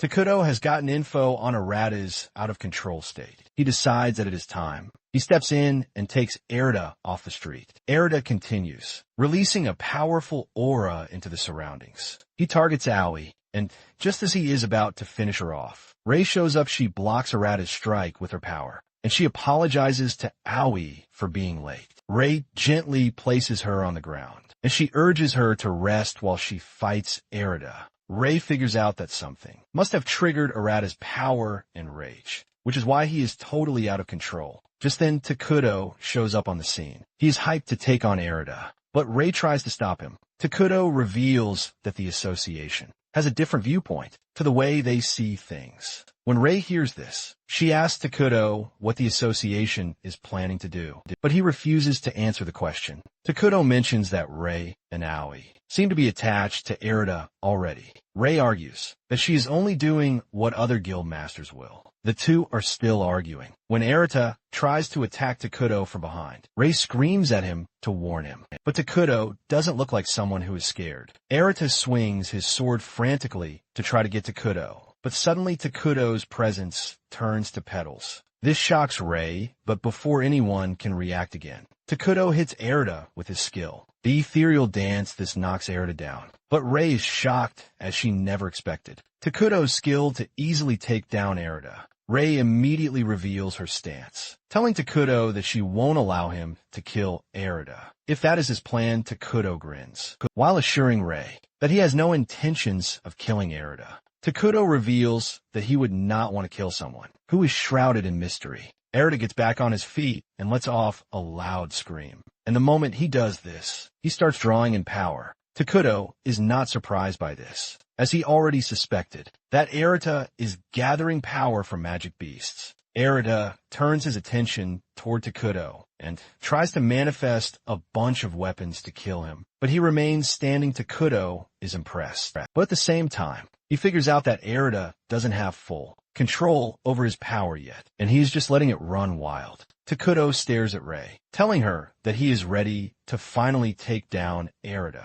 Rei is more interested in what the association wants, but Takudo doesn't have an answer to this. His entire body is engulfed in a green aura as he prepares to take out Erida. Before Erida knows it, Takudo's power restrains him. Before Rei can start getting worried, Takudo assures her that Erida is not dead, but sleeping with this. Takudo vanishes with Erida's body after the two are gone. Rei fears the worst might happen to Erida. At the association just then, AI returns to the scene. After she had left to help civilians evacuate, she is shocked when there is no sign of Erida anywhere. Rei finds it hard to reveal that Erida has been taken away. When Erida wakes up, he finds himself tied up. He is still wondering where he is when a dude who looks like a maniac shows up. He has a whip with him, and he smiles as he tells Erida that he is about to get started with him. Meanwhile, Takura is pissed that Erida escaped from his grasp. He vows to crush him one day, alongside the Heavenly Five, so he can become the pinnacle of power. Even though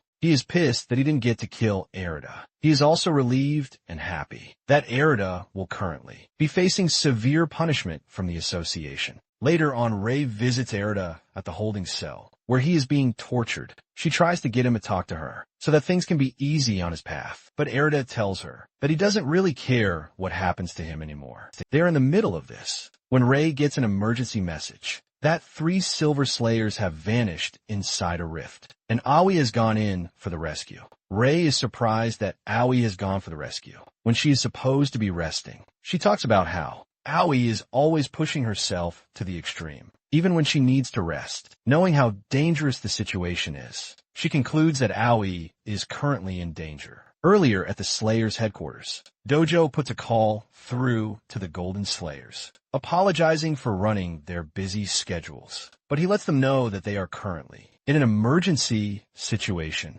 Dojo moves straight to the point and tells them that they have secured Erida. Ryo is shocked to hear this, as he tells the president that Erida is not a bad person, and they are not supposed to just lock him up without evidence or at least a hearing. Dojo mentions that the charges against Erida include engaging in combat while out of control and causing catastrophic destruction to the city. He adds that the worst of all is that Erida went against the association rules and ruined the people's trust. He continues by saying Erida's unknown power is believed to come from a Magai, and many Slayers are even demanding that they eliminate him. Ryo and Rei are shocked to hear this, and Rei tells Dojo that she's going to take responsibility for Erida, since she is the one in charge of managing and supervising him in the Navy Guild. Dojo then tells them that they're going to determine Erida's true nature and question him about any ties to the Magi.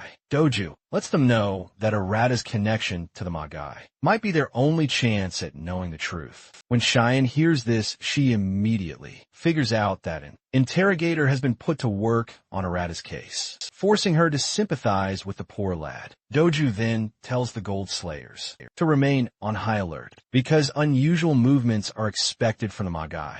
It was after the call that Rei realized that Erida was in a bad place. Meanwhile, at the underground prison cell, 4 first-class violators, the Slayer's Inquisitor, Ikazuchi Kaguri, is seen having fun with Erida. He demands that Erida tell him everything he knows about the Magai, because from that moment forward, he is not going to take it easy on him. Kamigari threatens to hit Erida so hard that his flesh falls off his bones. With a battered face, Erida assures the dude that he doesn't know anything. This pisses Kamigari off, and he raises his whip. But just as he is about to land a hit on Erida, Rei enters the room, screaming at him to stop. She introduces herself and tells Kamigari to halt the interrogation. Kamigari is surprised to see an esteemed individual in such a filthy place, and he asks Rei if she has permission. Rei lies by telling Kamigari that she has permission, and she tells Kamigari to leave the room because she wants to speak with Erida alone. Kamigari walks out, but warns Rei about breaking any rules. After Kamigari's departure, Rei talks about how bad Erida looks, and she asks him if he remembers transforming before going on a rampage. Erida is surprised to hear this, because the last thing he remembers is fighting Takura after he killed his brother. However, everything went blank at some point, and Rei tells him that Owie was the one who stepped in to prevent him from killing Takura.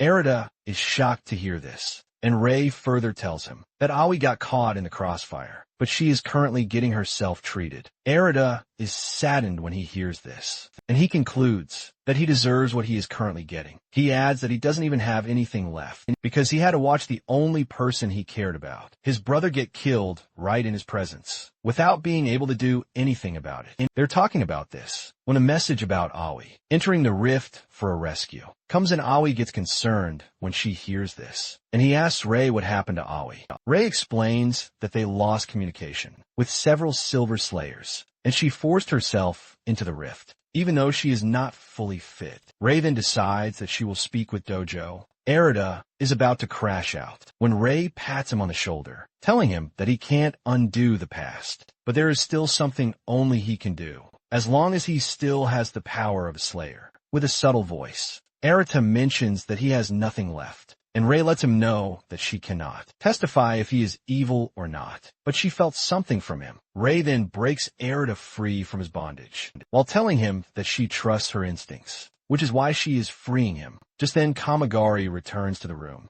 telling Rei that he just got word that she never got permission, which means she lied. Kamigari tells Rei that she might be a guild master, but since she already lied to protect a violator, he is not going to show mercy. Kamigari brings out his whip as he walks toward Rei, telling her that the area's magnetic field interferes with skill activation. In addition, the whip he is holding breaks the sound barrier, which means he holds all the cards. Since Rei is pretty useless without her skills, Kamigari excitedly talks about how good his job is, because he never thought he would get the chance to rough up a Golden Slayer. He dashes toward Rei, aiming to land a hit on her, but Rei easily kicks him in the chest, rearranging his organs in shock. Rei lets the dude know that she is going to get the permission. After all of this is done, Rei gets another message, informing her that no one can go to Awie's rescue. At the moment, Rei then turns to Erida, telling him that regretting the past won't change a thing, but the choice he makes at the moment decides who he truly is. These words hit Erida so much, and he takes a moment to think about it. He realizes that he has nothing left, but he still has comrades who fought beside him. And because of this, he decides that he is never going to lose someone precious again. With a determined voice, Erida tells Rei that he is going to save Owie.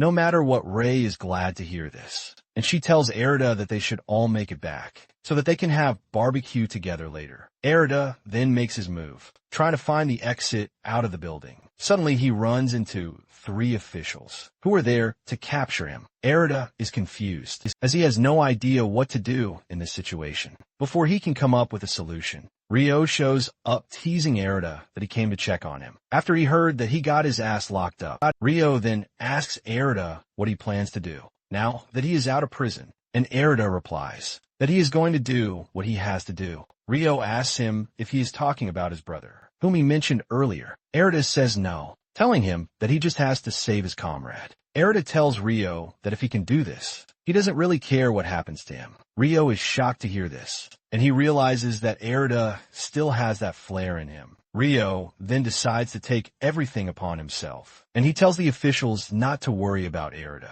because he's going to keep an eye on him, to keep their minds at rest. He tells them to tell Dojo what he said. With this, Ryo tells Erida that it is time for them to move. Erida watches Ryo in admiration, and he runs after him without hesitation. Moments later, they make it to the rift, and Ryo asks Erida what he meant when he said his comrades are in danger. Erida reveals that several slayers have stopped responding, and Rio is surprised that the rift has not closed, since it is considered to be a silver-class fissure. Erida immediately gets worried, as he starts to wonder what might have happened to Owie without hesitation. The two dive into the fissure, and upon entering, they realize that it is a forest-type rift. However, Rio notices that most of the rift has already been cleared, which means the only thing left is the boss. Erida then gets on his knees to put his suit to work, telling Rio that he is going to search for it. Rio is surprised to hear that Erida now has an enemy detection skill, which means he has gotten pretty advanced. Erida is in the middle of this when a monster comes flying at them, but Rio easily trashes the monster with a backhand punch, imbued with overwhelming firepower. Another monster emerges from the right. Aiming for Erida, Erida gets pissed off that the monsters are messing with the search, and without mercy, he cuts down the monster. Rio is impressed when he sees this, because it just shows that Erida has leveled up since the last time he saw him. Erida then continues with his search, and moments later, he notices that he is sensing something weird. Erida urges Rio to stay on guard, and just then, one of the missing silver slayers emerges. In the distance, Erida's face brightens up when he sees the lady, because one of the slayers turn out to be alright, even though she looks badly injured. They rush toward her, asking her what happened, just as she is answering them, telling them that a slayer turned into a magic beast. She gets bitten by one of the transformed slayers. Rio and Erida immediately come to a halt, trying to understand what is going on. The girl starts to cough, and suddenly, an overwhelming amount of dark aura emerges from her body, causing a transformation. Erida freaks out when he realizes that the girl just transformed into a magic beast. Rio then mentions that they're dealing with an infectious type, which makes it really bad. The transformed slayer lunges toward Erida with the intention of striking him down, but Erida finds it hard to attack because all he can see is his brother. His hand starts to tremble, even though he is facing an imminent threat. And when Rio sees this, he screams at him, asking him what it is that he is doing. Erida almost gets decapitated, but Rio pulls him back to save his life. He asks him if he is fine, but Erida is trembling so hard that sweat is dripping from all over his body. Erida then tells Rio that he can't kill people, but Rio lets Erida know that the lady is no longer human. The two transformed slayers charge at them, and Rio takes it upon himself to take them down with a fiery punch after taking out the beasts. Rio tells Erida that this is most likely the handiwork of the boss. Basically, it turns people into magic beasts, and the magic beasts go ahead to infect other humans. Erida tries to speak up, but Rio lets him know that those who were infected probably hesitated just like him, which is why they ended up the way they did. Rio finally realizes why so many slayers were wiped out with a fiery stance. Rio lets Erida know that it is going to be catastrophic if one of the infected magic beasts escapes the fissure. Rio assures him that the damage will be more than any cursed soul can do, which is why they have to defeat them inside the fissure. Just then, an overwhelming presence emerges in the distance, and with it comes the boss, who has an ugly head with numerous teeth. At the same time, Owie appears beside them, and Erida's face brightens up because he believes that Owie is safe. Suddenly, the dark aura emanates from her body, causing her to scream in pain. She falls and Erida rushes over in panic, calling for someone to use healing magic on Owie. However, Owie lets him know that there is no use for this, and she also apologizes for not being able to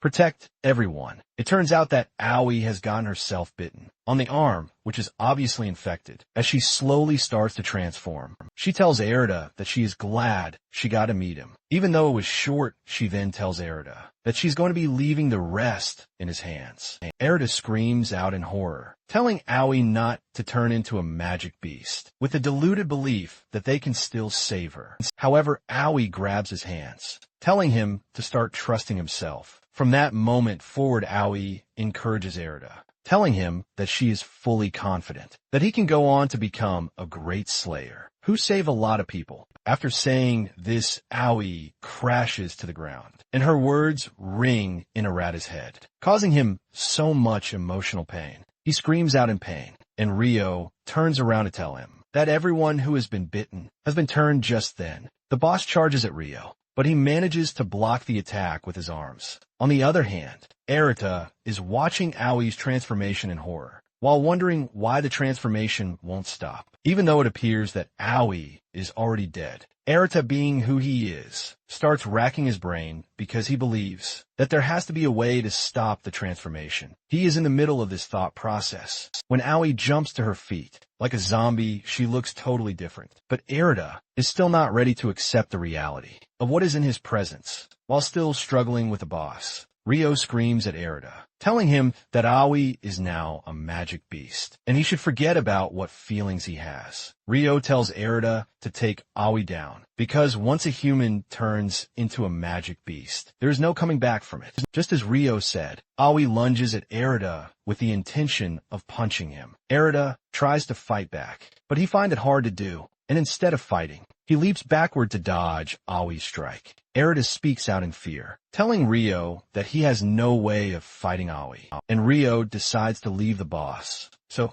he could take Owie down himself. However, Erita blocks him, telling Ryo that Owie is the only comrade he has, which is why he is hesitant to fight or kill her. Ryo yells at him, telling him to fight, because he's going to die if he gets closer to Owie. Ryo lets him know that Owie is no longer human, but Erita doesn't want to believe this. They are in the midst of this argument when the boss appears behind them, aiming to use the distraction as a means to get them. However, Ryo's reflexes kick into action, and he pulls them out of harm's way. Ryo returns to fight the boss, while Erita remains the crybaby that he is, talking about how he is not ready to lose anyone again. He starts thinking of everything he can do to stop the situation from escalating. Suddenly, he remembers the new skill, vasculation, that he got earlier on, since this is a skill to revive a deceased being. To control them, Erita believes that it is a way out. However, he is also worried about the ethical side of using the skill on Owie. Nonetheless, he concludes that by using the skill on Owie, she gets to be with him, even though it is not really her.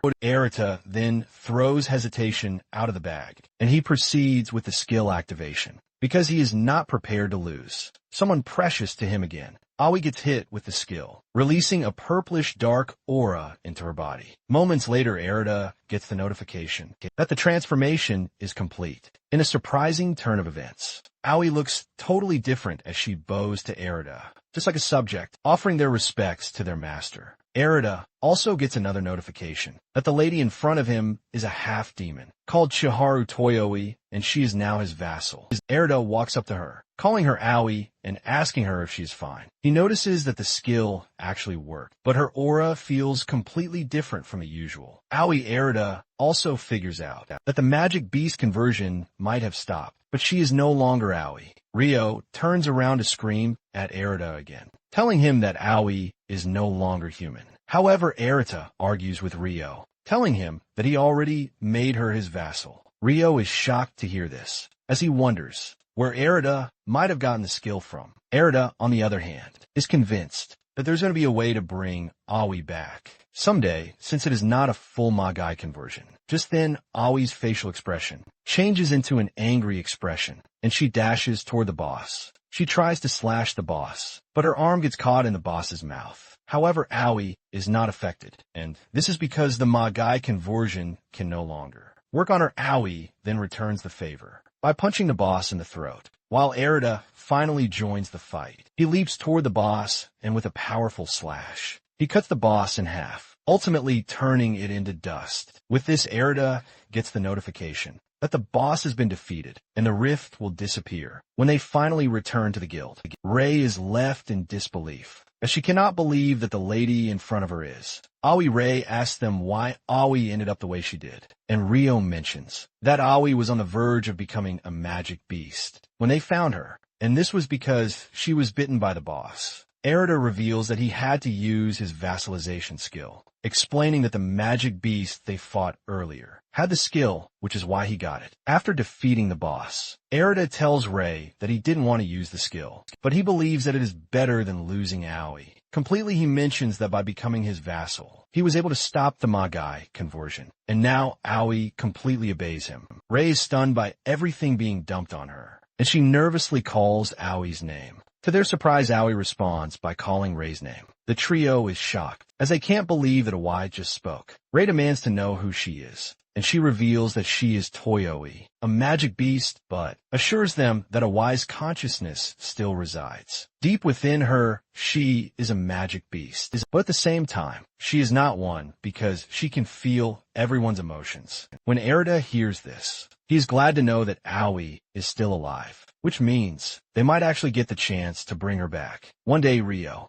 on the other hand, remains skeptical, as he asks Erida if he is sure that Owie won't suddenly attack people, even if he orders her not to, with a fiery determination. Erida assures them that he will never let this happen, telling them that he is going to bet his life on it. Rio asks him how he intends to prove this, because Owie might just lose control and start attacking humans. Rei is taken aback by this, but even though Ryo's words hurt, he knows that he is not wrong. Erida then turns to Owie to give her an order, telling her to play with the cat, which is sitting in the corner of the room. Without thinking twice, Owie excitedly walks to the cat and starts petting it. Rei is blown away by this, and instead of seeing Owie, all she sees is Owie petting the cat. Even Rio cannot believe that a cat is calm in front of a magic beast. Rio concludes that what they are witnessing is not just an obedience to an order, but a testament that Owie is still kind inside, which is why she won't attack humans. Owie then picks up the cat and walks to Rio, who gets startled. He tells Owie that he knows she is safe, but he is still not comfortable yet. Rei immediately figures out that Rio is scared of cats, but he tries to deny this. Erida and Toyo end up laughing at the dude for acting all tough, but scared to touch a harmless cat. Rei then asks Erida if he can look after Toyoe, Asurin Garata, that she is going to handle the association. Without hesitation, Erida assures Rei that he can stay with Toyoe. Deep down, Erida knows that they're going to need Toyoe's strength in the future, which is why they have to stay on good terms with her. Erida then turns to Toyoe, telling her that he wants her to start supporting him in battle. Toyo excitedly replies, assuring Erida that as his vassal, he can fully trust her elsewhere. The association is detecting massive geomagnetic fluctuations across several areas, which is pointing to the fact that a large-scale rift is coming back. Moments later, Dojo gets the report on this, and he orders a code 0 to all guilds. Deep down, Dojo is not surprised, as he was already expecting the massive rift to return, even though it took 17 years to show up. He stares at the portrait on his table, which is of him when he was younger. The picture was taken with someone, obviously close to him, but their face is blurred out. Back at the Navy Guild, Rei also gets informed that Dojo just issued a code 0. The moment Rei and Ryo hear this, a chill sensation creeps through their bodies. In the city, everyone is going about their daily business when a massive fissure appears in the sky, shocking everyone. Those who were around 17 years ago figure out that they are about to witness the same thing that happened back then as the rift gets bigger. Several monsters emerge from it. Panic ensues, and the citizens start running, while the monsters give chase. However, slayers in the area immediately rally around to try to contain the situation. They are shocked at how many monsters are pouring out of the rift, but they are not scared, since it is their job to secure the area. No matter what before they know it, they find themselves surrounded by a horde of monsters, which immediately tells them that they are screwed, because there is no way they are sealing off the perimeter. This way, suddenly, all of the monsters get roasted in a cloud of fire, and as the smoke clears, the two young slayers see the gold slayers walking up to them. A wave of relief hits them, because the gold slayers arrived just in time. Meanwhile, some of the citizens are already getting caught in the deadly aura of the rift, causing them to shapeshift. Rio then orders the slayers with them to evacuate the citizens to a safe zone. After giving the order to take care of the citizens, Rio tells Rei that it is time for them to enter the fissure and crush whatever boss is residing in it. Rei urges Rio not to let his guard down, so that they don't have a repeat of what happened 17 years ago. Rei wonders just how big the rift is going to be inside. Rio assures Rei that he is aware of the dangers posed by the big rift, because the higher-ups are always narrating the story from 17 years ago, which he even got tired of at some point. Elsewhere, Dojo and Cheyenne are also planning to enter the rift, and Dojo tells Cheyenne that they can't allow what happened back then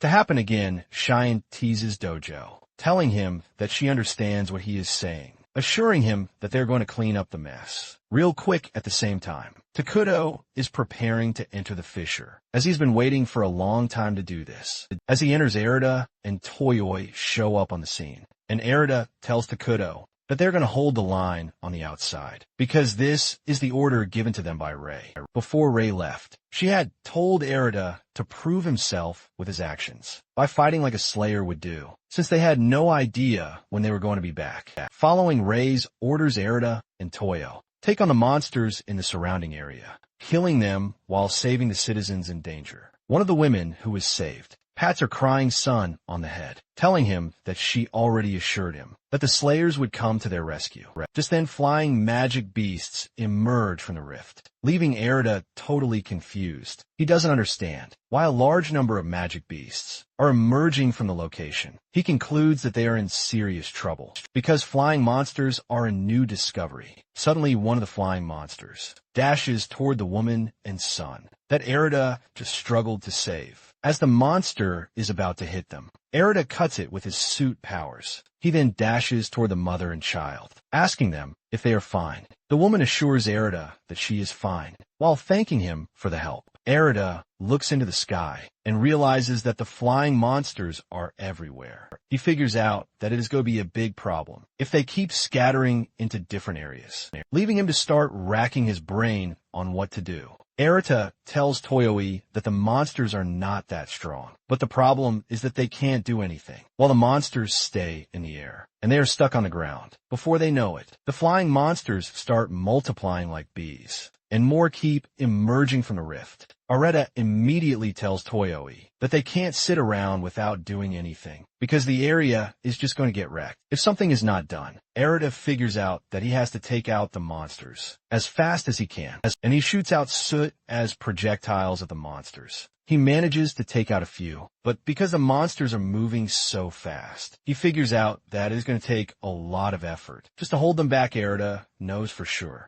that other regions are also in danger if the flying monsters successfully take over the area, which is why he has to take them down when they are still in the same place. Just then, 3 other slayers show up on the scene, and they are shocked at the new type of monsters. The squad leader tells those with defensive capabilities to protect the citizens around, while the slayers with long-range abilities should support Erida deep down. Erida is fired up because he is ready to take down all of the monsters, since he is trying to prevent his area from falling into ruins. At the same time, he is worried that everything he has been doing so far isn't enough, which is why he has to find a way to slow them down. Erida concludes that using his suit skill will help him out. He tries to concentrate to try and find a way to use it, since he has done this a lot of times. And this knowledge is the only thing that can help him. Right there, just then, Erida starts emitting a large wave of soot from his hand, which covers the entire area,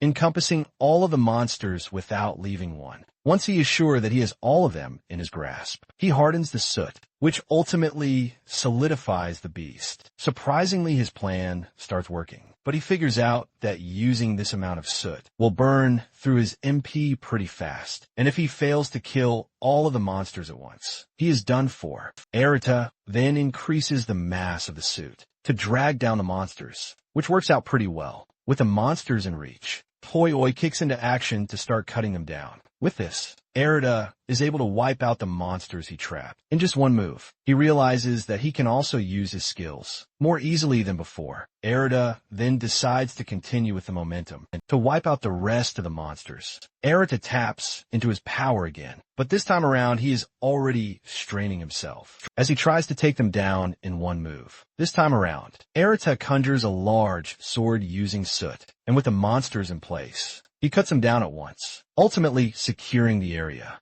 The slayers behind Erida are left in awe. When they see this, the citizens, on the other hand, jump up in joy because they finally defeated the beasts. Erida is exhausted from this, and he falls to his bum. But one of the slayers rushes over to commend him. He tells him that it is thanks to him that they are able to protect the area. And with the look of things, there is no indication that they're going to come out in large numbers again. The Slayer grabs Arata's hand and helps him up. Deep down, Arata is relieved that he is able to hold the line, which means the rest is up to the Gold Slayers to handle. Arata finally understands what it means to encounter a large-scale rift, but he wonders why the pushback was small. Just then the Slayer, who just commended him, receive a call about the headquarters being on fire. Arata freaks out when he hears this, because if the HQ burns down, the whole chain of command will be destroyed. At the central complex, which is home to the Earth Guild, also known as the Suwa Guild, resides the command pillar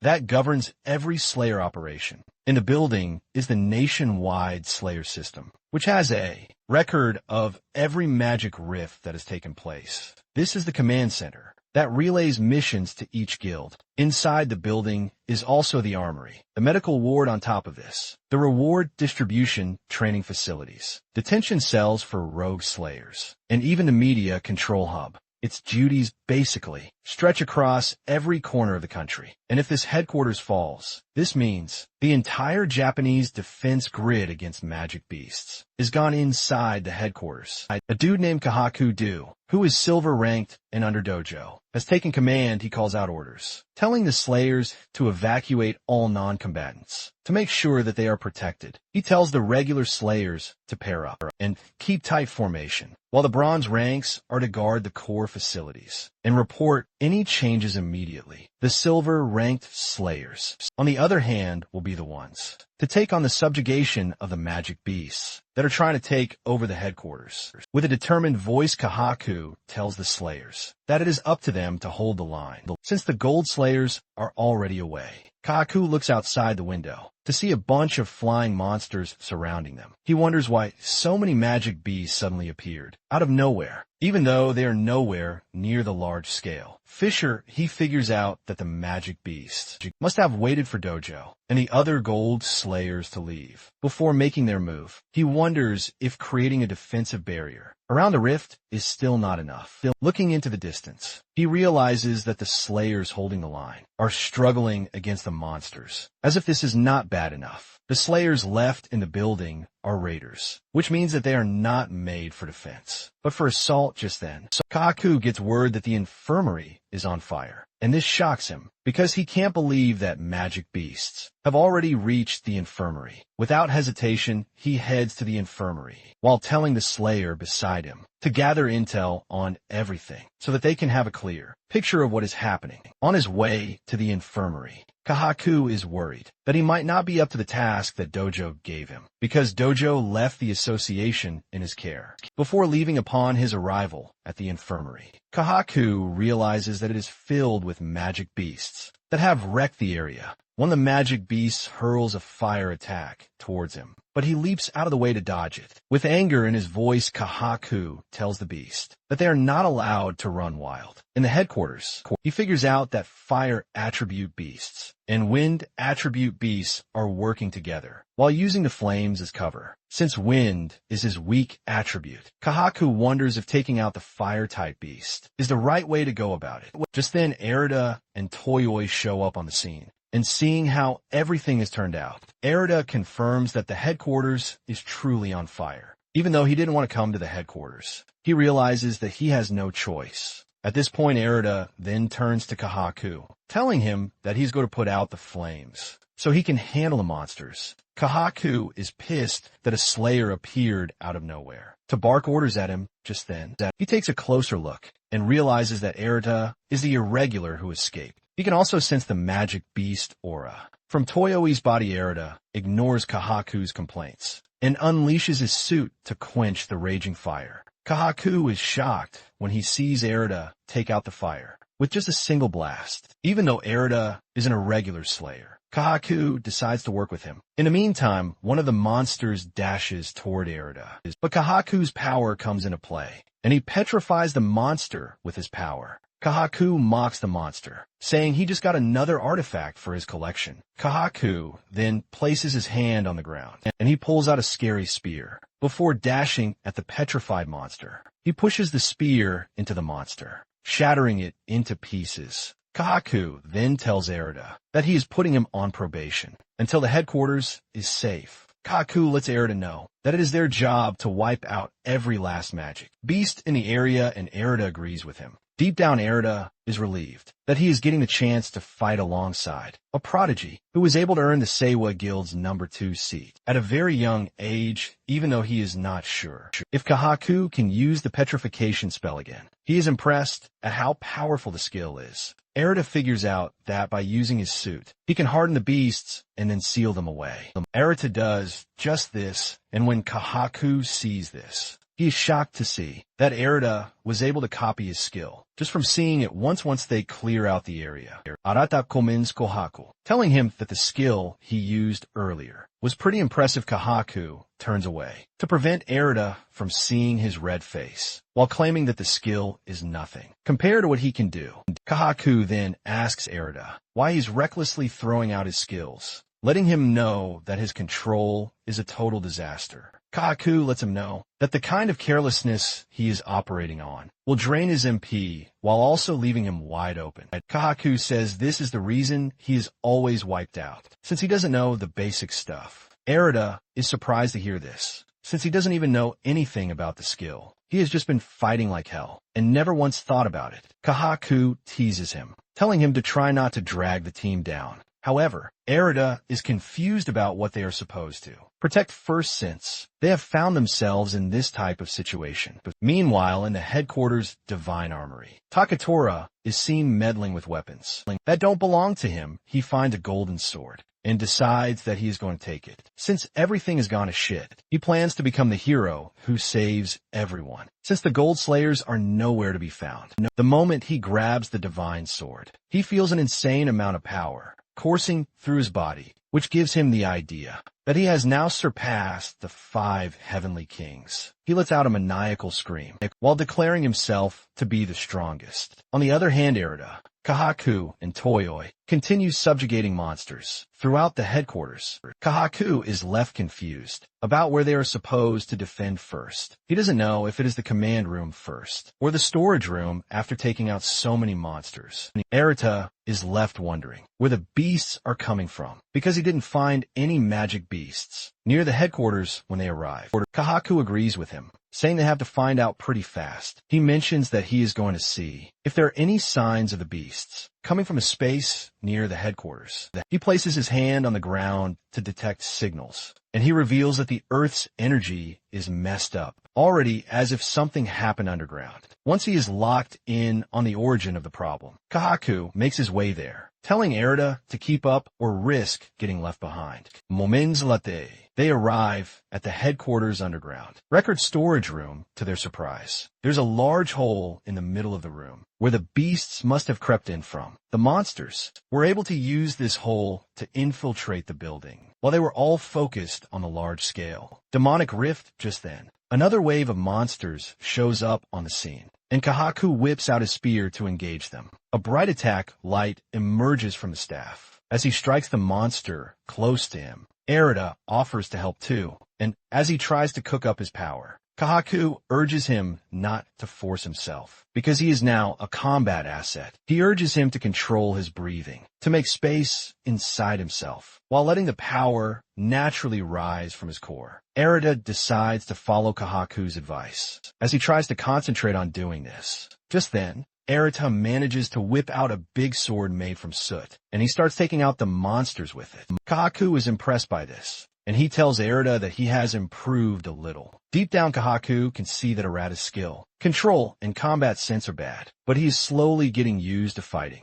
He also figures out that Toyoi is weird, but he can't complain, because she is pretty useful at the moment. After taking out the magic beasts in the room, Kahaku proceeds to use his power to seal the tunnel. With the loophole sealed, Kahaku tells Erida that it is time they wipe out the magic beasts. Even though the tunnel is sealed, Erida is worried that they have not sealed all the loopholes, since there are fewer magic beasts in the area. Kahaku then reveals that most of the magic beasts that use the tunnel have already moved, which is why blocking the tunnel was the top priority. However, in case they are wrong, Erida reveals that he has left soot markers. His soot soon spreads everywhere, and Erida tells Kahaku that he is feeling strong, magic beast presence above them. Erida suggests that they move upstairs, because the feeling he is getting is not natural. He lets them know that the biggest concentration of magic beasts is in the open space above them. Kahaku is shocked to hear this, as he tells them that it might be the training facility. Moments later,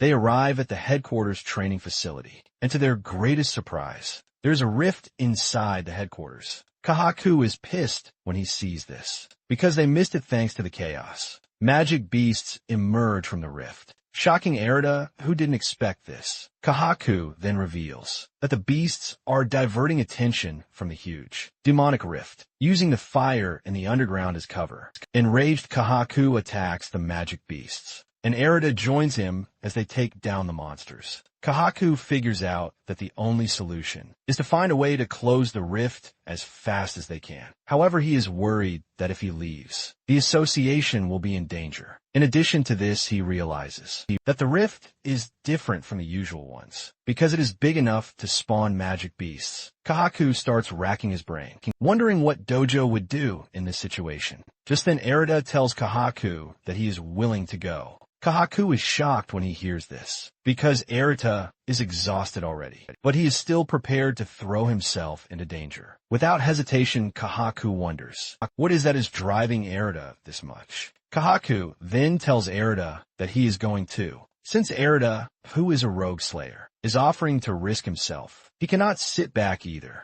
Kahaku believes that the other slayers inside the building will handle whatever magic beasts come at them, as long as they are able to take out the nest first. With this, Erida motivates the team to step into the rift, while telling them that they are not allowed to lose to magic beasts. Of this caliber, Kahaku leads the charge and orders the two to follow him as they dive into the rift. Upon entering the rift, they find themselves in some sort of throne room. Kahaku admits that the whole area looks really creepy, and on the other hand, Erida is shocked to see that there was a magic beast, giving orders from shadows. Kahaku then tells the two that they are to finish the mission quickly and return because he has a responsibility to fulfill. As they walk deeper into the room, they notice that something feels very different. On the other hand, the Gold Slayers are engaging their different share of problems. Moments later, Kahaku tells the two that it is pretty weird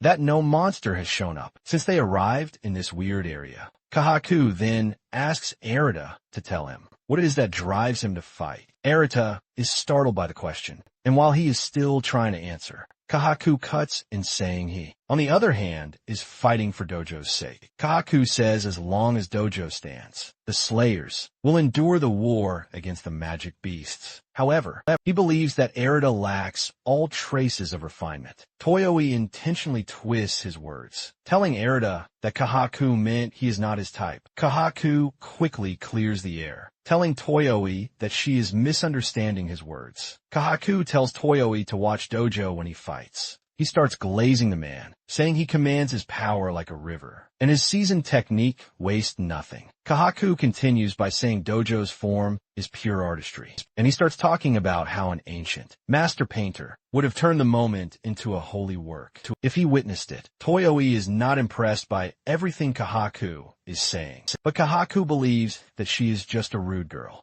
After he is done glazing Dojo, he tells Erida to feel the current of the power. Inside him, they soon arrive at a giant door. And the moment the door opens, they find themselves staring at a giant monster with human heads and an ugly, scary body. Just then, the beast fires off a laser from its body that hits Kahaku suddenly. Kahaku sees Dojo lying on the ground, with his body totally mutilated. Kahaku screams in pain as he watches the body of his mentor, totally shattered, unknown to him. He is currently in a state of illusion, because Erida is on the outside, wondering what is wrong with Kahaku, who suddenly collapsed staring at the monster. Erida figures out that the laser shot from before is the monster's attack at the same time. Toichi is also screaming in pain as she holds her head in pain. Erida is still trying to get himself together when a monster hits him with a laser shot too. Suddenly Erada's fear comes into play, as images of those he has failed to save start appearing in front of him,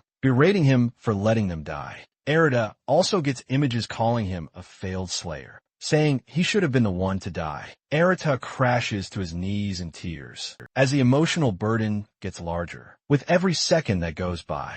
Meanwhile, the monster is enjoying itself as the team suffers in agony. Suddenly something inside Arata clicks, and he realizes that he still has to fight, even though he has failed numerous times. With sheer willpower, Arata gets back on his feet, because he is determined to bring Owie back. Later, in the future sense, he doesn't want a repeat of what happened to his brother. With his willpower and determination, he tries to tap into the power flowing inside him. Just like Kahaku said just then, he is able to get his hands on Owie's magic power, leaving him to wonder if he managed to get this, thanks to the vassalization skill. The moment he realizes that he can use this, Arata starts going deeper to get more. The monster realizes that Arata is already coming back to his senses, and it frantically fires an attack at him. His attack hits, leaving a loud explosion, but when the smoke clears, Arata is perfectly safe behind a shield he was able to create. Using Owie's power, Arata is surprised to see that he was actually able to tap into Owie's power, which knocks everything away. With the shield protecting him against the monster's attack, Arata has the chance to cook up a suit attack. On the other hand, Kahaku has not broken free from the illusion,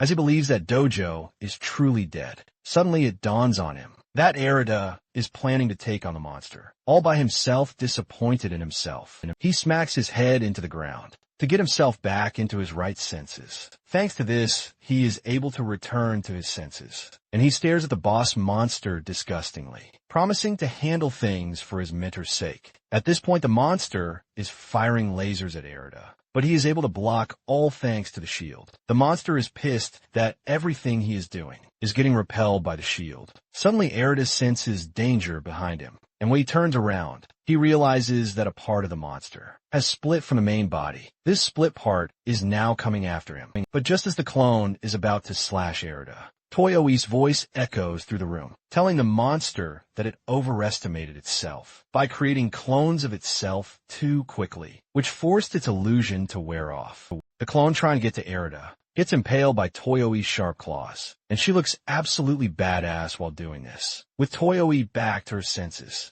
and ready to join the fight, Arata turns to Kahaku to check on him. Unknown to them, Kahaku is back on his feet, and out of anger, he activates his ultimate skill, the Stone Gargantua, which is a giant body of armor. Kahaku's armor stands tall above the boss monster, and its several clones with a powerful punch. Kahaku takes out 4 clones at once, releasing an enormous power surge from his body. Even Arata is blown away by this, and he finally understands just how powerful Kahaku is. Kahaku also looks absolutely menacing, as if he is undergoing a personality change. Suddenly, the boss monster tries to take Arata out from behind, but Arata senses this and leaps out of the way before it can punch him. The boss monster ends up shattering the ground, and Arata uses the opportunity to attack it. However, his attack couldn't cut through the monster's head. Kahaku sees this, and he tells Arata to stay sharp, while also refining his magic power. Arata is confused by what Kahaku means when he tells him to refine his magic power,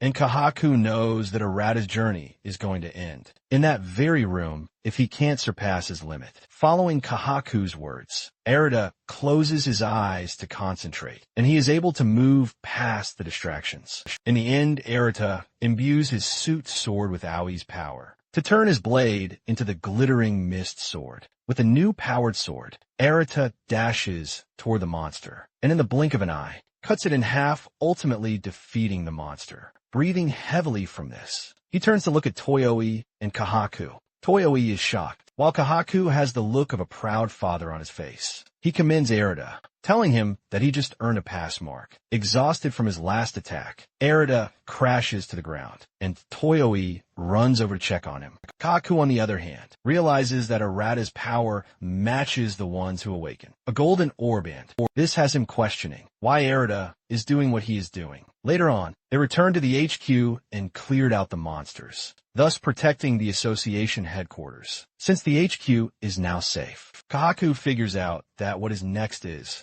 the large-scale fissure. Meanwhile, in the rift, Doju and Cheyenne are trying to locate the boss. In the large forest, Cheyenne complains about the filthy area, talking about how her clothes are already getting messed up. Doju mocks her, telling her that this is what she gets for dressing so indecently. But Cheyenne doesn't really care. In fact, she takes out her anger on the environment by unleashing a powerful blast ahead to clear out a convenient path for them. Doju cannot believe just how dramatic the lady is. He remembers that 17 years ago, the boundary between the world and a magic rift grew dangerously thin, which was basically on the verge of collapse. Countless lives were lost when magic beasts poured out of the large-scale rift. Dojo remembers that they were a bit late back then, but he is determined not to repeat the same mistake. This time around, however, he is worried that something is wrong, because the silence in the rift is not supposed to be. Cheyenne lets him know that the monsters are probably setting up an ambush, and he agrees to this, urging Cheyenne not to let her guard down. Moments later, they arrive at a large tree, where they sense weird energies coming from, which shows that they have arrived at the right place. Cheyenne is relieved that they have gotten to the right place, which saves the trouble of tracking down the beasts. With their observation, they realize that the monsters sitting in the tree are most likely a ranked or higher. Cheyenne talks about how eager she is to wrap things up and return home. Sitting in the tree are the false twins. They are a room of the white wings and Verna of the black wings, and they look menacing. They are in a rank beast. According to the association standard regulation, the twins are surprised that Cheyenne and Doju came to look for them, assuring the two that they are not going to leave the forest alive. The twins boast about how they easily wipe out the Silver Slayers, and they ask Doju and Cheyenne how long they think they can last. The two then unleashed a powerful laser at the two Slayers, realizing that the twins are underestimating them. Dojo and Cheyenne prepare to engage. A golden aura emerges from Dojo's body as he tells the twins that gold is not just an extension of silver, and they are about to show them why they are called Golden Slayers. A golden armor appears around Dojo's body, while Cheyenne creates a powerful spherical attack blast. The attack from the twins hit Dojo, but he tanks the attack relatively easily. The twins see this and start to panic, but refusing to be trashed upon, they fire another wave of laser attacks at the two. The attack this time is more numerous than before, but Doju blocks the attack, while Cheyenne finally unleashes the blast. She has been cooking for them. The false twins see the magnitude of the attack coming for them and automatically know that they are screwed. Dojo is not surprised, because he already knows that humans and beasts are the same. They both cannot look beyond their experience, and this is why they believed that the Gold Slayers are nothing, unknown to them. The power of Golden Slayer exceeds reason, because it is an overwhelming force that effortlessly surpasses their scale of reasoning. The twins watch in horror as Cheyenne's overwhelming blast cooks them up and destroys everything in their range. Alongside the giant tree they are sitting in, once they have packed up their own side, Cheyenne tells Doju that she wonders if the others are done with their own side too. Meanwhile, Rio and Ray are going up against Ariel, the priest of vanity and balm, the war idol without stress. The two are able to wipe out the monsters, just like Dojo and Shuren did. At the same time, Takuto easily defeats Lil and Vass, the twin phantoms of illusory sound. Takuto is disappointed that the person he really wants to face is not in the fissure, postponing their battle to the future. Soon afterward, Kahaku gets the call that Dojo is returning to the headquarters, and he takes the news with great excitement. When the other Slayers also hear this, they jump up in celebration. With this, the attacks by the large-scale magic rift came to an end. The association later said the damage was kept to a minimum. However, the true objective of the magic beasts was not known. Everything is going so fine until something else arises from behind the association headquarters, and this is Takatora wielding a divine weapon. Due to the effect of the divine weapon, one of his eyes has turned red, with his right arm looking like that of a beast, but he is still smiling because he is power drunk already. As he descends from the sky, he rains fire on all the buildings around him. All alarms start going off, signaling a potential catastrophic damage to the city. Ray returns just to the guild, in time to get the news from her attendant. Ray is surprised by what she is looking at, because Takatora is busy wreaking havoc in the association headquarters. The attendant tells Ray that they can't reach the Sua Guild at the headquarters, and when she hears this, Rei becomes worried that Erida and Owie are in danger. Without hesitation, she dashes toward the headquarters, hoping that the two are safe until she gets there. At the headquarters, Takura is busy acting like a villain, unleashing several balls of fire, causing the civilian populace harm. Seeing how bad things have gotten, Erita tells Toyoe to keep the citizens safe. Kaku takes a closer look at Takatora's hand, and he is shocked to see that he is currently holding a divine weapon. Kahaku berates the dude, telling him that a divine weapon isn't something a person chooses, because it chooses its owner instead. Basically, the weapons have a will of their own, and they choose their wielder.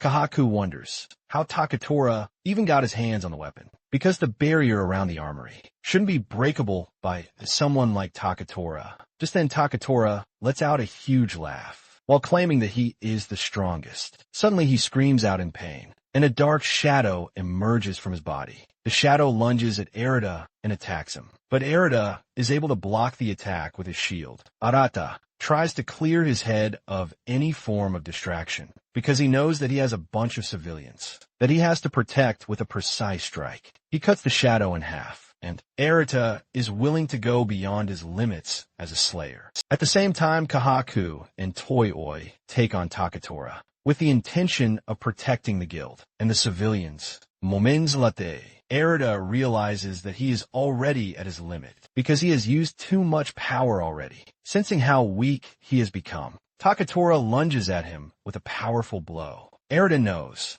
his shield can no longer block the incoming attack, and he turns around to shield the kids and civilians from the incoming attack with his own body. He manages to reinforce his body with the shield, but the attack still hits so hard that Erida grits his teeth in pain, while suffering burns on his body too. Unfortunately for him, he is run out of magic power, and at this point it appears that a wave of pain is crashing into his body. Toyoe is also using everything she has to protect the civilians, while Kahaku is barely handling the monsters, just so he can live up to his reputation as the number 2 of the Sua Guild. Moments later, Rei arrives on the scene, and she lets out a big smile when she realizes that the trio is still standing. She rushes over to check on them, but this is when she notices that the trio is totally exhausted. After making sure that they evacuated everyone enraged, she tells them to leave the rest to her. Takatora is busy causing a rampage when a powerful blast suddenly hits him out of nowhere, sending him into the distance. Rei shows how pissed she is by assuring Takatora that she is not going to show him any mercy for what he did. Rei cannot believe that he stole a divine weapon and also stopped being human. Takatora frantically shoots a magic blast at Rei, but she easily tanks the attack while telling him that she is going to beat the living hell out of him. A large amount of energy blasts out from Rei's body, making her look totally different from the regular Rei. While they are returning to the headquarters, Dojo tells Cheyenne that Rei is the Golden Slayer with the strongest firepower, and Cheyenne is shocked to hear this, because she was expecting it to be Dojo. Dojo tells Cheyenne that he might be stronger than Rei, but the moment she starts fighting alone, it is a completely different story. Cheyenne is confused about what he means when he said alone, and he explains that as long as Rei doesn't have to worry about those around her, she is far stronger than all of the Golden Slayers. Dojo mentions that Rei possesses the properties of both water and lightning. Because of this dangerous magic power, she holds back when fighting alongside others. Rei was basically branded a heretic, forcing her to walk a rough path. In the end, it turns out that she is the first irregular. Back on the battlefield, Kahaku suddenly regains consciousness, and when he looks into the distance, he sees Takatora and Rei going up against each other. Rei soon notices that Kahaku is awake, and she heaves a sigh of relief. She's impressed that Kahaku is good at adapting power into his body, because she has been supplying the trio with a portion of her power. Kahaku wants to join her in fighting Takatora, but she urges him to pull back. In the meantime, Kahaku wants to argue, but Rei lets him know that she is ordering him to back down. Kahaku finally agrees to back down, and Rei tells him to take the other two to safety, while she tries to restrain the rogue Takatora. Kahaku does as told, and he grabs the two, running away from the battlefield. Once they are in safety, Kahaku creates a healing pool for the two so that they can regain their magical power. On the other hand, Rei is disappointed in herself because she was entrusted with the guild, but she couldn't get Takatora under control,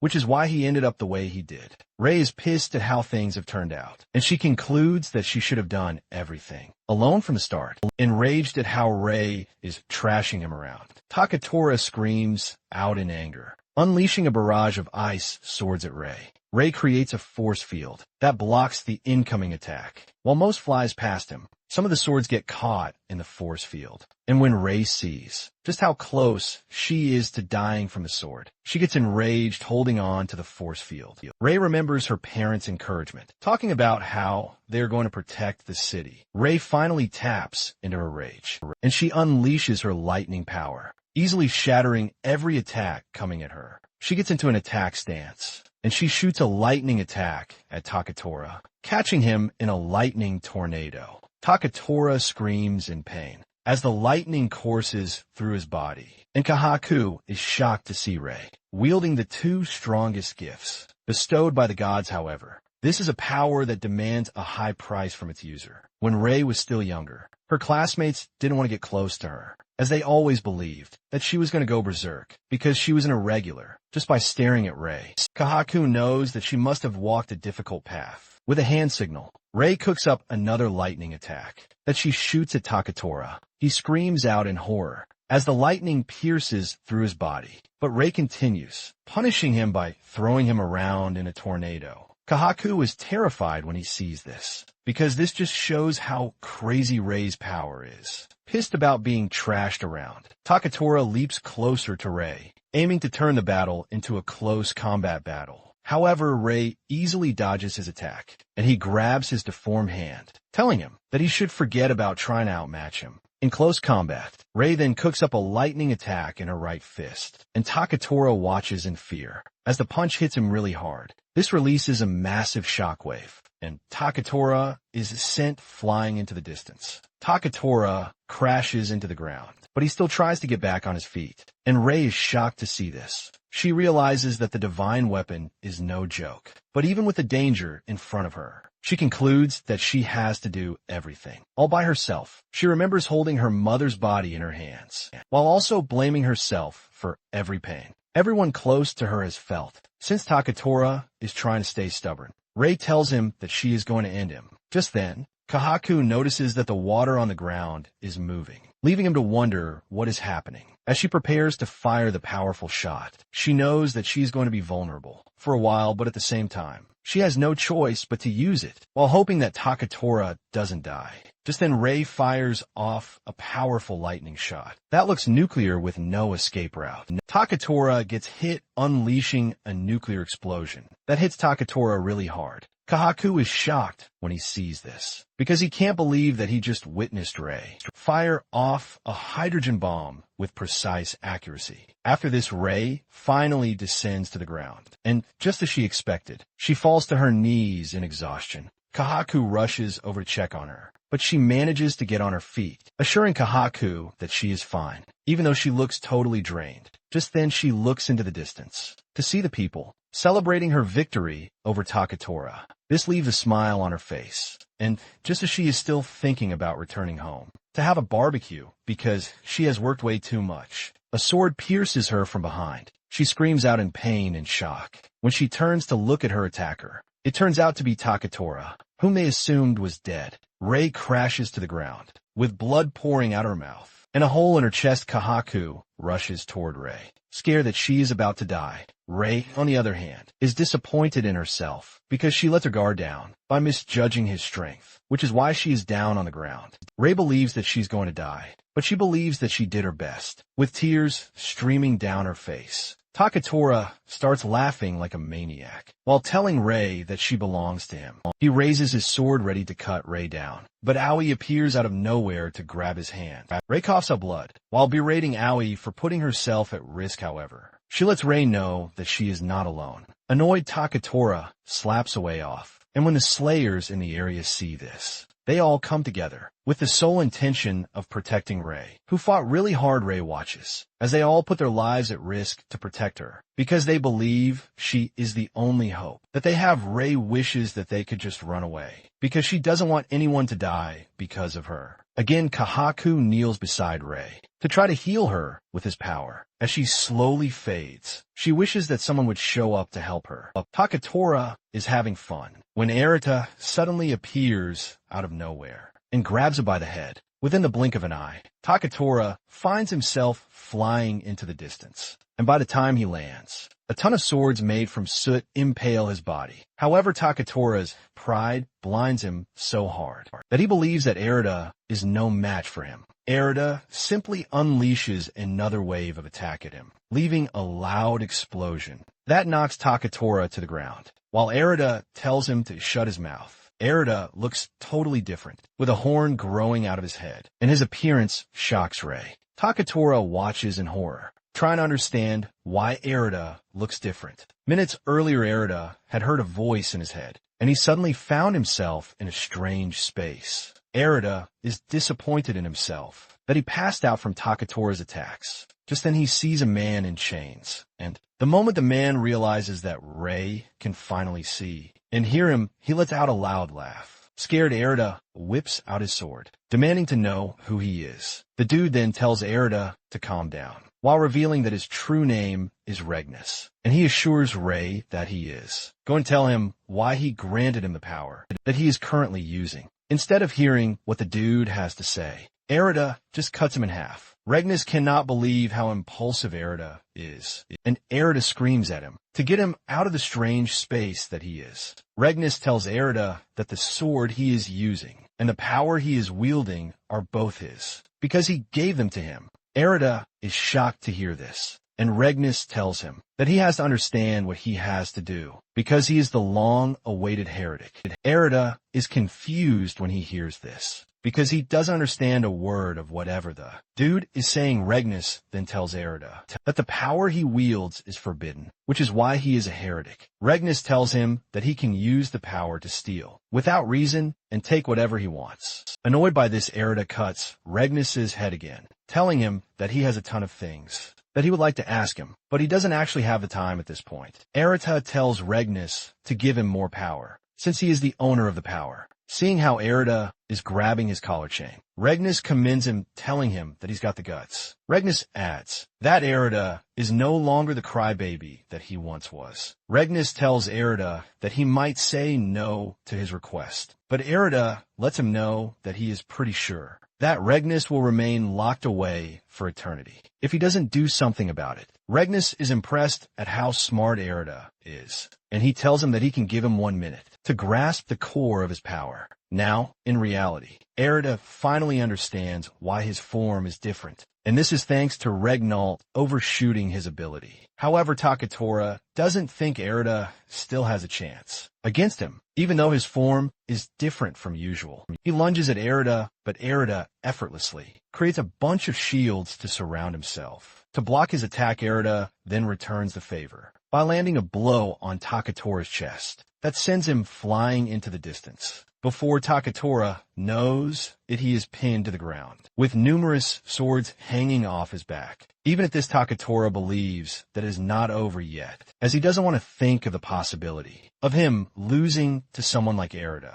Takatora then decides to attack Toyoi and the others, but before he can get to them, Toyoi unleashes a powerful skill, Blackmail Beast, to push Takatora back. Takatora is shocked to see this, as he doesn't expect Toyoi to have this much power. Takatora starts raging, talking about how he is from the Goto conglomerate, and he also has a divine sword in his hand. He talks about how he replaced the 5 kings and ruled because he was the strongest. However, Erita reminds him how he stole someone else's orb, and even turned his brother into a magic beast. Erita tells Takatora that he is a monster, worse than a magic beast, because he even stole a divine sword. With all of these numerous atrocities, Erita asks Takatora how he wants to die. The pressure from Arata's voice is so overwhelming that even Rei can feel it. Blinded by pride, Takatora tells Erida that he has no intention of dying. To people like Erida, Takatora starts talking about how he is a golden slayer,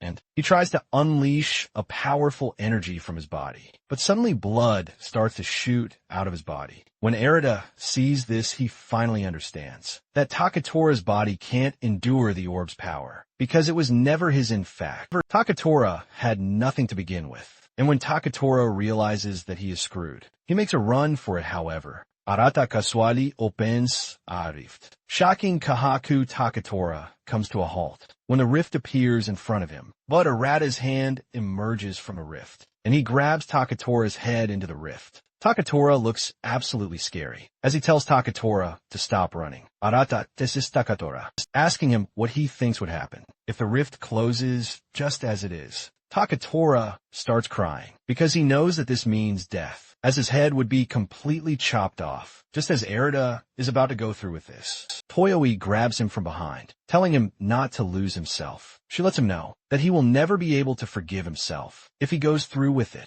Erida immediately pauses when Toyoe's voice hits hard in his head. Erida ends up closing the rift on Takatora's arm, chopping off his right arm, causing the dude to scream in pain. After taking Takatora out of the equation, Erida finally crashes out in exhaustion. With this, the series of disturbances that began with the large-scale rift was put to an end in Go-To. Takatora was imprisoned in the underground dungeon. He was also stripped of his Slayer qualification, thus sentencing himself to a life where he will never get to see the main stage again. After this, Erida also found it hard to contact Regnus, the owner of the power, and he also couldn't get the power to function the way it did the last time. Erida had a lot to ask, but even with all of these, he had a bigger problem to think about, which was his court hearing. At the Irregular Treatment Council, Erida is asked to step forward to answer his case. Dojo lets him know that the council cannot overlook his violation of the commandments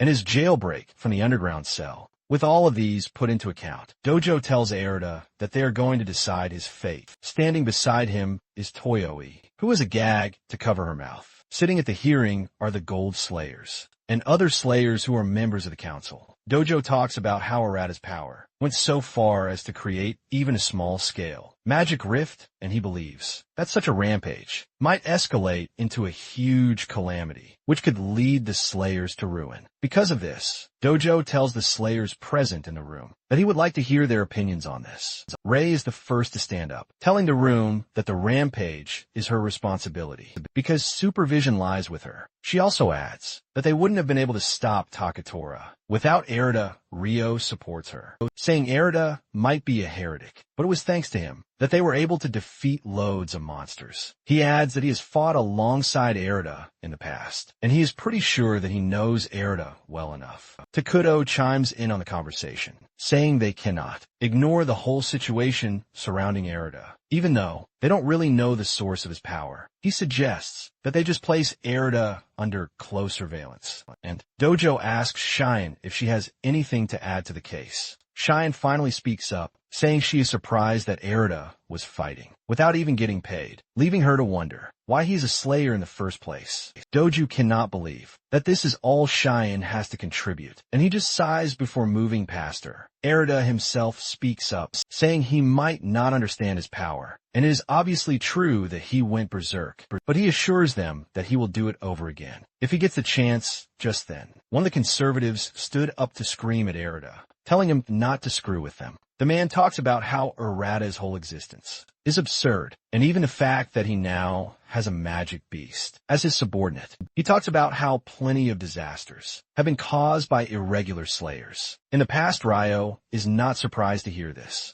since the conservatives are known as the Orb Fundamentalists. However, Dojo has no choice but to hear them speak, since they hold a fair amount of influence. The rest of the conservatives start screaming out, suggesting that they get rid of Erida, because he is a demonic one. Different accusations start flying out from the conservative camp. Ryo is surprised that they are louder than usual, and Rei tells him that those who didn't witness Erida do what he did will only see him as a threat to society. Suddenly, a voice echoes from among the conservative camp, and this is Kamigari's voice. He tells his peers to shut their mouths, and they are all shocked to see this, since he is the head of the conservatives. Kamigari finally speaks his mind, saying it is true that Arata conspired with the Navy Guildmaster to escape the cell, and he even possesses an unknown power. However, he lets them know that he saw how Arata used his body to shield people, even though he was already tired and drained of his mana. Kamigari asks his peers who they would call a slayer,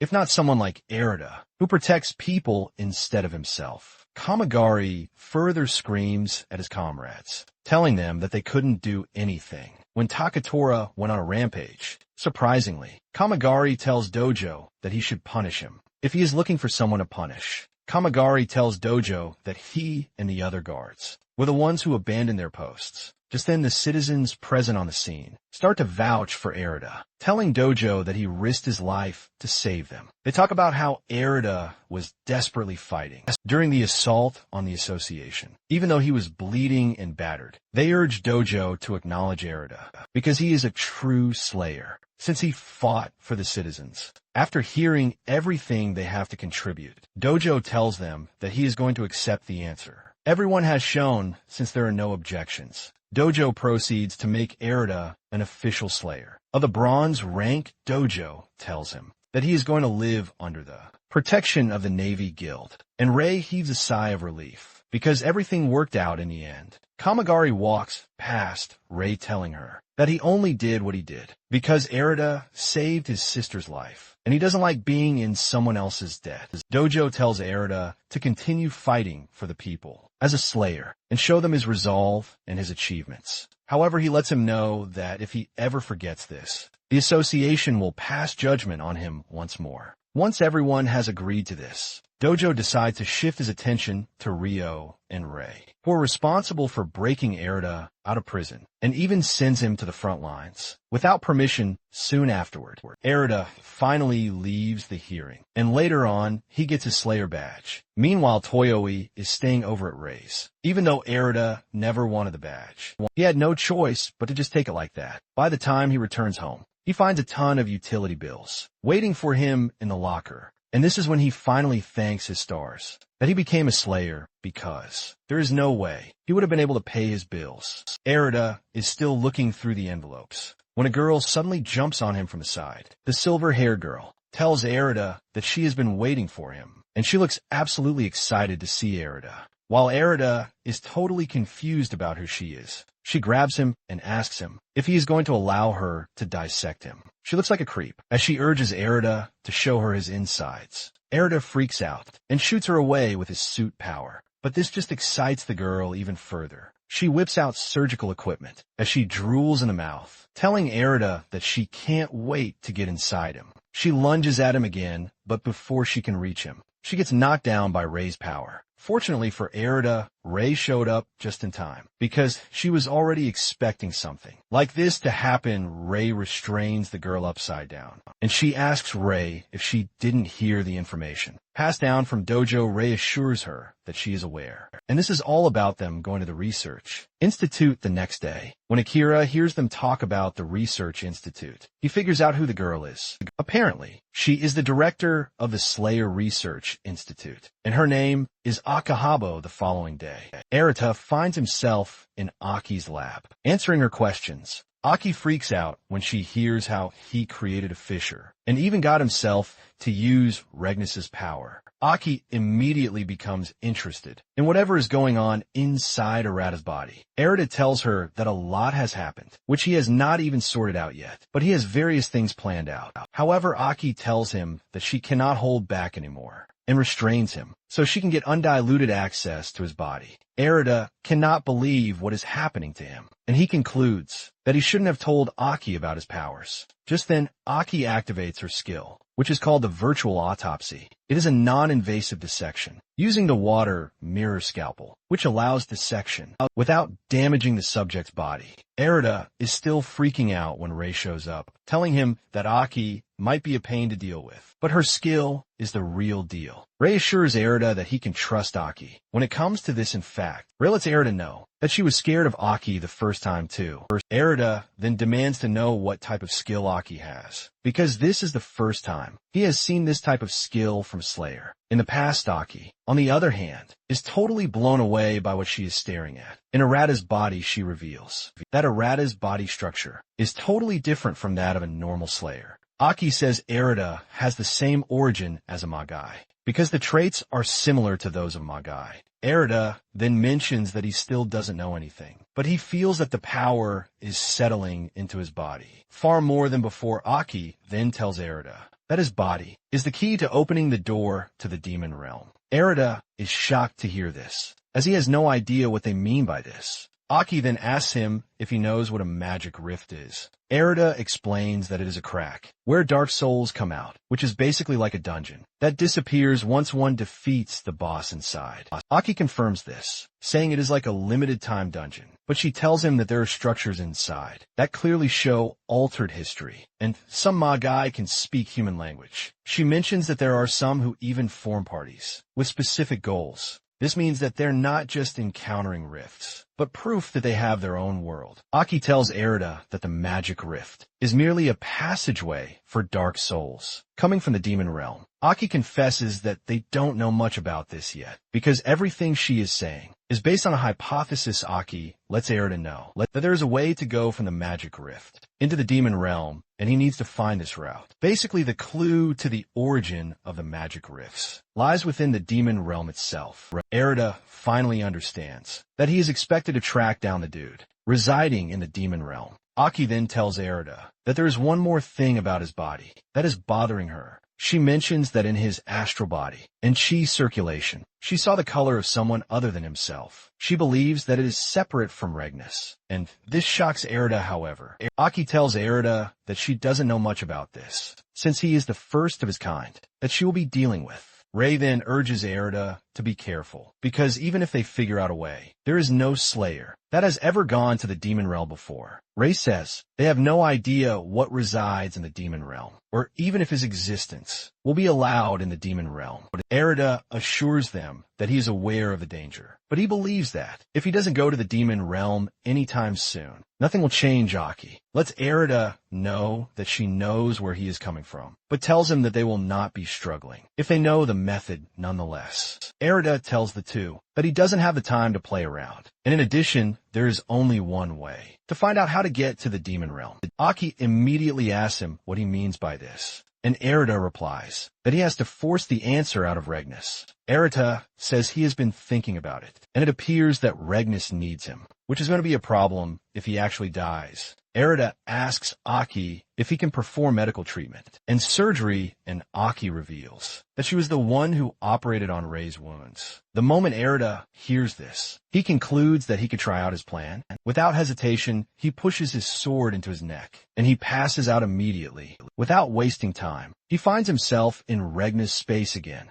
Regnus cannot believe how much of an idiot Erida is, and Erida teases him, saying he was sure he would come out. Because he worries a lot, Regnus berates Erida, saying it is not his will. But since they have come together to talk again, he agrees that Arata's idea wasn't bad. Regnus is surprised that Erida is planning to go to the demon realm, and Erida urges Regnus to tell him, since it will also be good for him. Regnus lets Erida know that there are other things he has to do, and in addition, he is still very weak. Erida is confused by what he means when he says there are other things to do, and Regnus tells him that he cannot say, because there is a restriction placed on him, although he tells Erida that there is no way he is letting a weakling like him go to the demon realm. Erida angrily whips out his weapon, saying he is tired of how Regnus does things. Erida says he is going to the demon realm to stop the rifts, and he doesn't care what means he has to use to get there. Regnus laughs when he hears this, commending Erida for having a big mouth on his head. Nonetheless, he decides to play with Erida. He raises one of his fingers, and a dark cloud erupts in the space, causing Erida to start shaking. Regnus reveals that he can only use just about one hand, and Erida is already shaking from this, even though it is going to be a waste if he dies. Regnus lets him know that he has no choice but to do this, since Erida is serious about risking his life. Regnus tells him to show him everything he has in him, right there, and then Erida is pissed about this, but he prepares himself to fight Regnus. Regnus is excited by this, as he urges Erida to show him proof of his own power. Erida lunges at him, telling him to shut his mouth and tell him what he needs to know. Regnus laughs at him because he is desperate to know how to go to the demon realm. Just then, the chains around his neck turn red, and Regnus tells Erida that if he wants to hear how to get to the demon realm, he has to break the restriction on him. Erida fires a powerful blast at him, but gets blocked relatively easily.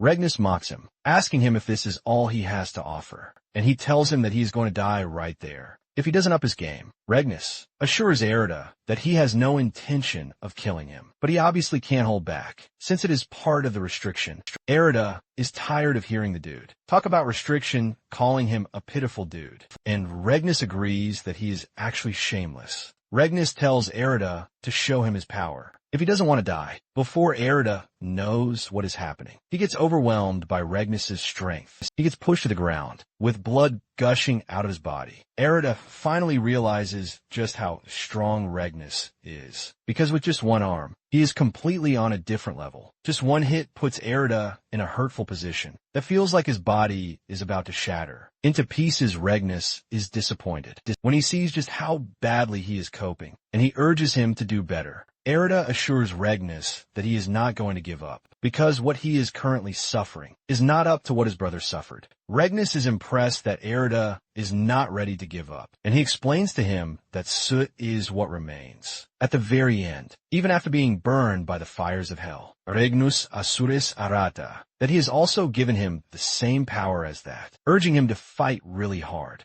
Regnus tries to overshadow Erida with his power, but Erida easily cuts down the blast. Erida tells Regnus that he figured out that they're using the same power, so he just hijacked it. He then unleashes a barrage of suit weapons at Regnus, and Regnus compliments his wisdom. However, he lets him know that he can do what he did, and even better than him. Regnus easily blocks his attacks, while teasing him and asking if he has run out of moves. Regnus fires a bunch of blades at Erida, but puts up the water shield to block the attack. He manages to do this, but one of the blades pierces the shield and cuts Erida on the shoulder. Just then, Erida notices something important, but Regnus just mocks him, asking him if this is all he can do. He continues taunting him, urging him to show him something good. Erida then whips out his sword again, but Regnus is not impressed, as he believes that all Erida is good at is swinging his power around. Erida is tired of hearing the dude ramble, and he dashes toward him, while disrupting his visibility with soot. Regnus is not impressed, as he believes that Erida is just trying to catch him off guard with cheap tricks. Regnus remains calm as a ton of weapons fly toward him. He tells Erida that it doesn't matter how many copies he makes, but suddenly he starts to regret his words as Erida appears in front of him. Regnus still believes that there is nothing Erida can do to him, but Erida hits the chains around his body with the sword, which is imbued with Owie's water power. This immediately shatters the chains, shocking Regnus to his bones. Erida is excited to have pulled this off, and just as he suspected, Regnus's control over suit doesn't work on the power of water. In addition, he figured out that the chains are the restriction. Regnus laughs out loud when he realizes that Erida mixed the water power and used everything else as a decoy. Sudenli arata notiches, that his arm is getting overwhelmed with soot, and Regnus tells him that this is a chance for him to absorb all the power he can, so he can become stronger. Regnus lets him know that it is up to him to draw out the true power of the suit. Meanwhile, on the outside, Aki is done repairing the damaged tissue on Arata's neck, and they are just waiting for him to wake up. At this point, Ray is already worried because it's been hours already. Suddenly, Erida jerks back to life, screaming as if he saw a ghost. Ray rushes over to check on him, but he boldly tells her that he is fine, and his wounds don't even hurt. He is about to continue talking when Ray slaps him in the mouth. Oki is shocked, and Erida is stunned by Ray's sudden action. Ray yells at him, telling him to stop, acting like no one would be sad if he dies. In addition, she lets him know that Owie might actually die. If he dies too, Erida realizes that Ray is coming from a place of care, and he apologizes for being so insensitive. Ray then tells Erida never to make her worry like that again, since he is a member of her guild. Erida agrees to be a good boy, but suddenly, the cheek where Ray slapped him starts to hurt,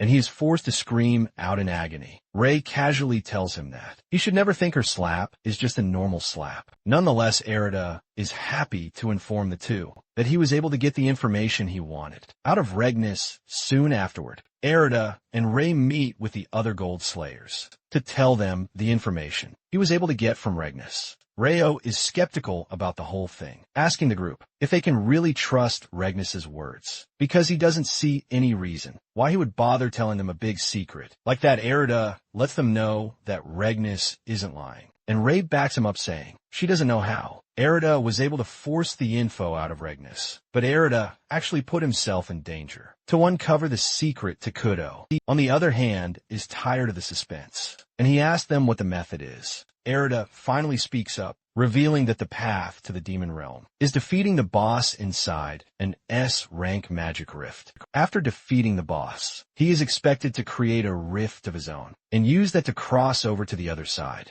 Takudo is really blown away by this, as he has always been interested in Arata's powers. However, Dojo is worried, since an S-rank rift is not something to be joked with. He explains that if an A rank has the power equal to a nation's army, it means an S rank is nothing but a disaster. Class threat apparently. Only a few S-rank rifts have been recorded in history, which shows just how dangerous they are. After hearing this, Ryo concludes that pulling off a mission like that is basically a fantasy, even though they don't know when one will show up. Erida is fired up. Ryo then tells them that the real issue is not about when an S-rank rift will show up, but it all depends on Arata's strength. Ryo lets him know that he has no chance against an S-rank opponent. It turns out that whenever an S-rank rift shows up, at least 2 Golden Slayers are requested to take on the mission to clear it. As for the Bronze and Silver-ranked Slayers, their survivability rate is 0. Even with what he just heard, Erida remains dedicated to the fact that he's going to make it to the demon realm, no matter what Erida says. He wants the days of fearing rifts to be over.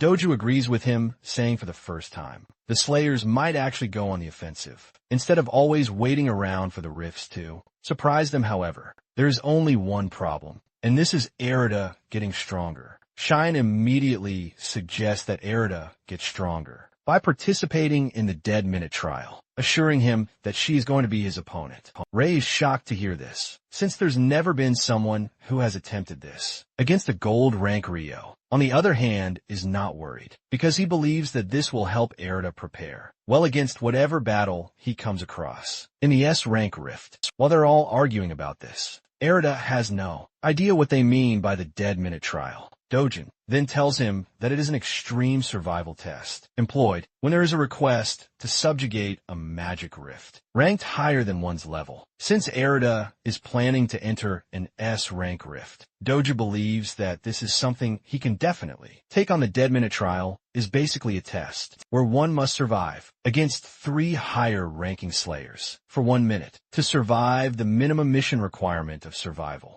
Since they don't know when an S-rank rift will appear, Dojo believes that they need to prepare so as not to miss the chance when it finally does. Even though the whole test is dangerous, Erida doesn't mind taking it. Shortly afterward, they carry out the test, and Erida lasts only 10 seconds before being knocked out by a combination of attacks from Dojo, Takudo, and Cheyenne. Later on at the Navy Guild, Ray gets into her training outfit and tells Erida that he has been fighting in his own style, but it is time she teaches him something else. She assures him that she is going to hammer the fundamentals of everything he needs to know into him instead of being scared. Erida is fired up by this. Ray then explains to him that the most important thing for a skill is the image, which has to be clear, precise, distinct, and razor sharp. Ray continues to explain in babyish terms so that Erida can get what she is trying to say, but he looks totally lost After she is done with the theoretical explanation, she tells him to face the wall of water and perform 10,000 basic skills. She lets him know that he is going to get a massive return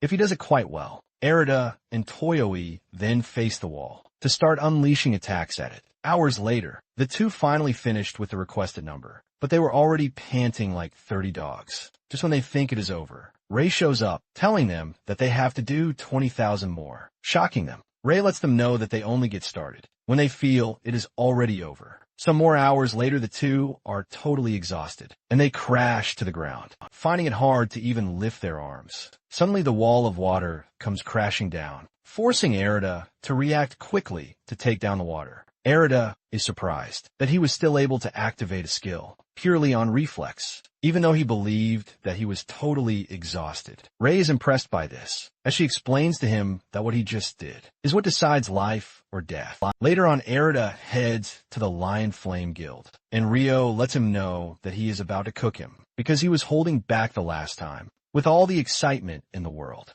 Rio reveals that the special training that they're about to begin is Scorching Endurance, the Inferno Hell. Erida has no idea what he means by this until the walls of the room are set on fire, and Rio tells him that he would have to learn the basics of being a slayer. Inside this very room, there is also a table in front that has a bunch of books on it, and this is when Erida realizes that he is in a lecture room. Rio tells Erida that the purpose of the training is to ensure he can maintain his composure, even in extreme situations, and remain capable of analysis and thought. He urges Erida to burn with a cool heart, and Erida is literally sweating his body off just by reading in such a hot room. Whenever Erida is about to say he is tired or exhausted, Rio will scream at him to keep his mouth shut and focus on the training. Rio keeps edging him on to burn hotter, also boiling his blood while staying calm several hours. Later, Erida finally passes out and Rio compliments him, saying he has nothing else to teach him.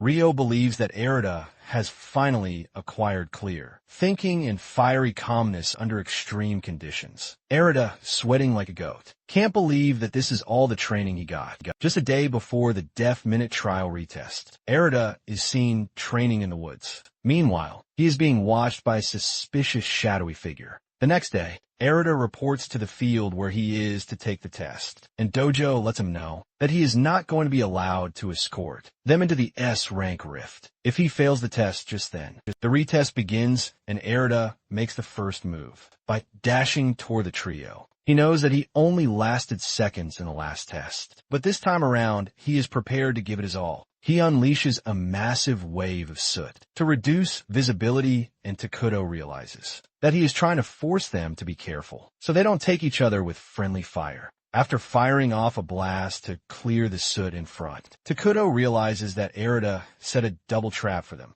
Takuto finds himself stuck in a muddy area, leaving him impressed. Dojo, on the other hand, has gone on the offensive as he tries to take Erida down with his skill. However, Dojo used the same skill the last time, and this time around, he is already prepared. With little effort, he is able to counter the skill. And when Dojo sees this, he is impressed and shocked at the same time. This basically shows how fast Erida adapts to what he sees and fights since Erida is in the air. Shuren believes it will be easy for her to take him down and fires a lightning wave at him, which leaves a big explosion. However, when the explosion clears, they realize that it was a dummy that got hit, and not the real Erida. Erida remains in the air, thinking about how he is going to use everything they have taught him up until that point. With the trio in his sights, Arata activates a skill burskanon and unleashes a cannon of soot on the trio. Takuto is impressed by Arata's momentum, but he believes that this is the end for him.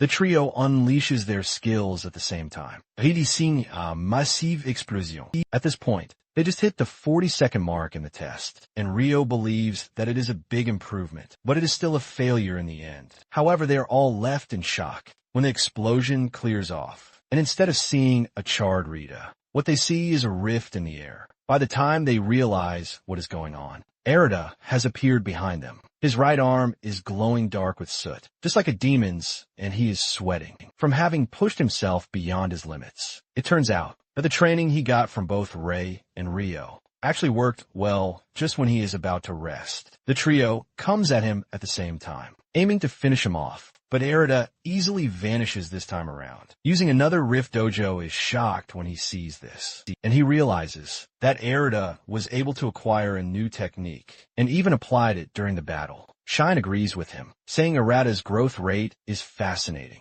Even Takura chimes in saying he is impressed at how the dude is trying to play them like kids before they know it. The battle has lasted for over 10 minutes, and they're still going. Ray is impressed to see this, because it appears that the trio is having so much fun on the battlefield. 32 minutes after the test started, Arita finally gets knocked down, and Dojo lets him know that he passed. With flying colors, he adds that it's been a long time since they enjoyed themselves this much, and Arita provided them with that opportunity. Arita replies with a fist bump, because he is glad that he is finally going to the demon realm. However, Cheyenne urges him not to get too comfortable, because letting his guard down is frowned upon. Suddenly the strange, shadowy figure from the day before shows up on Arata's shoulders. This leaves everyone surprised, because they have no idea what this creature is. Ryo concludes that he can't be surprised anymore, because his skill has a lot to show them just yet. Arita later heads to the Slayer Research Institute, where Aki reminds him about the residue. Someone else left inside him. Aki lets him know that the little, shadowy figure is the residue, and it took shape through his power. Arita confesses that whenever he looks at the little dude, he feels some sense of reassurance and calmness. Aki tells him that the little dude was just born, but she's pretty sure that he is going to grow and change. She then suggests that Arita give the creature a name, and he decides to go with Piggy. With all of these out of the way, Ray suggests that they head out to have fun. To his surprise, everyone he knows, including the Golden Slayers, are present at the fun party. Ryo tells Arita that they are holding the party to celebrate that he passed his exam. Cheyenne soon comes into the conversation, acting all sweet with Arita, while asking him if he would like to be with her. As an older sister, however, Ray quickly ruins whatever plan she has by coming in between them. Ray tells Cheyenne that she can't be regarded as an elder sister at her age, but Cheyenne retorts, reminding Ray that she was the shameless one who hugged Arita in public. The tension continues between the two, while the others are busy having fun. Later on, Dojo tells Arita that they need to decide who will escort him into the S rank rift when it finally shows up. He lets him know that only one person would be able to follow him, since he is the one risking his life. He will be the one to choose who accompanies him into the S rank rift 2. Without wasting time, the Golden Slayers start to entice Arita, trying to get him to pick them. Cheyenne urges him to pick her, so she can act the older sister role for him, while Ryo reminds him of all the favors he's done for him. Even Dojo and Ray are not behind in trying to convince him to pick them. Arita then tells the group that he has already made up his mind, and without hesitation, he tells them who he wants as his partner. After the party, everyone heads to their homes, and Arita thanks Ray for inviting him. Ray lets him know that it was pretty easy, since everyone was interested in him after all. Arita confesses that being around everyone made it seem like he finally has a family of his own. He mentions that his brother was the only family he had. He has now decided that he has to be stronger to protect those who are important to him. Moments later, Arita reminds Ray that she is going in the wrong direction, and no one can really blame her, since she has a poor sense of direction. With this, Arita passed the test, and they spent the next few weeks waiting for an S rank rift to show up. But unknown to them, something interesting happened in Takatora's cell, as he received an invitation from a strange individual from the demon realm. Months later, an S rank magic rift finally appears, and Arita finally gets the chance. He has been waiting for. Dojo tells Arita that everyone is counting on him to come through. As he stands in front of the rift, ready to go in, Takura shows up, telling Arita to do everything in his power not to die. From the interaction between the two, it appears that Takura is his escort into the S rank magic rift.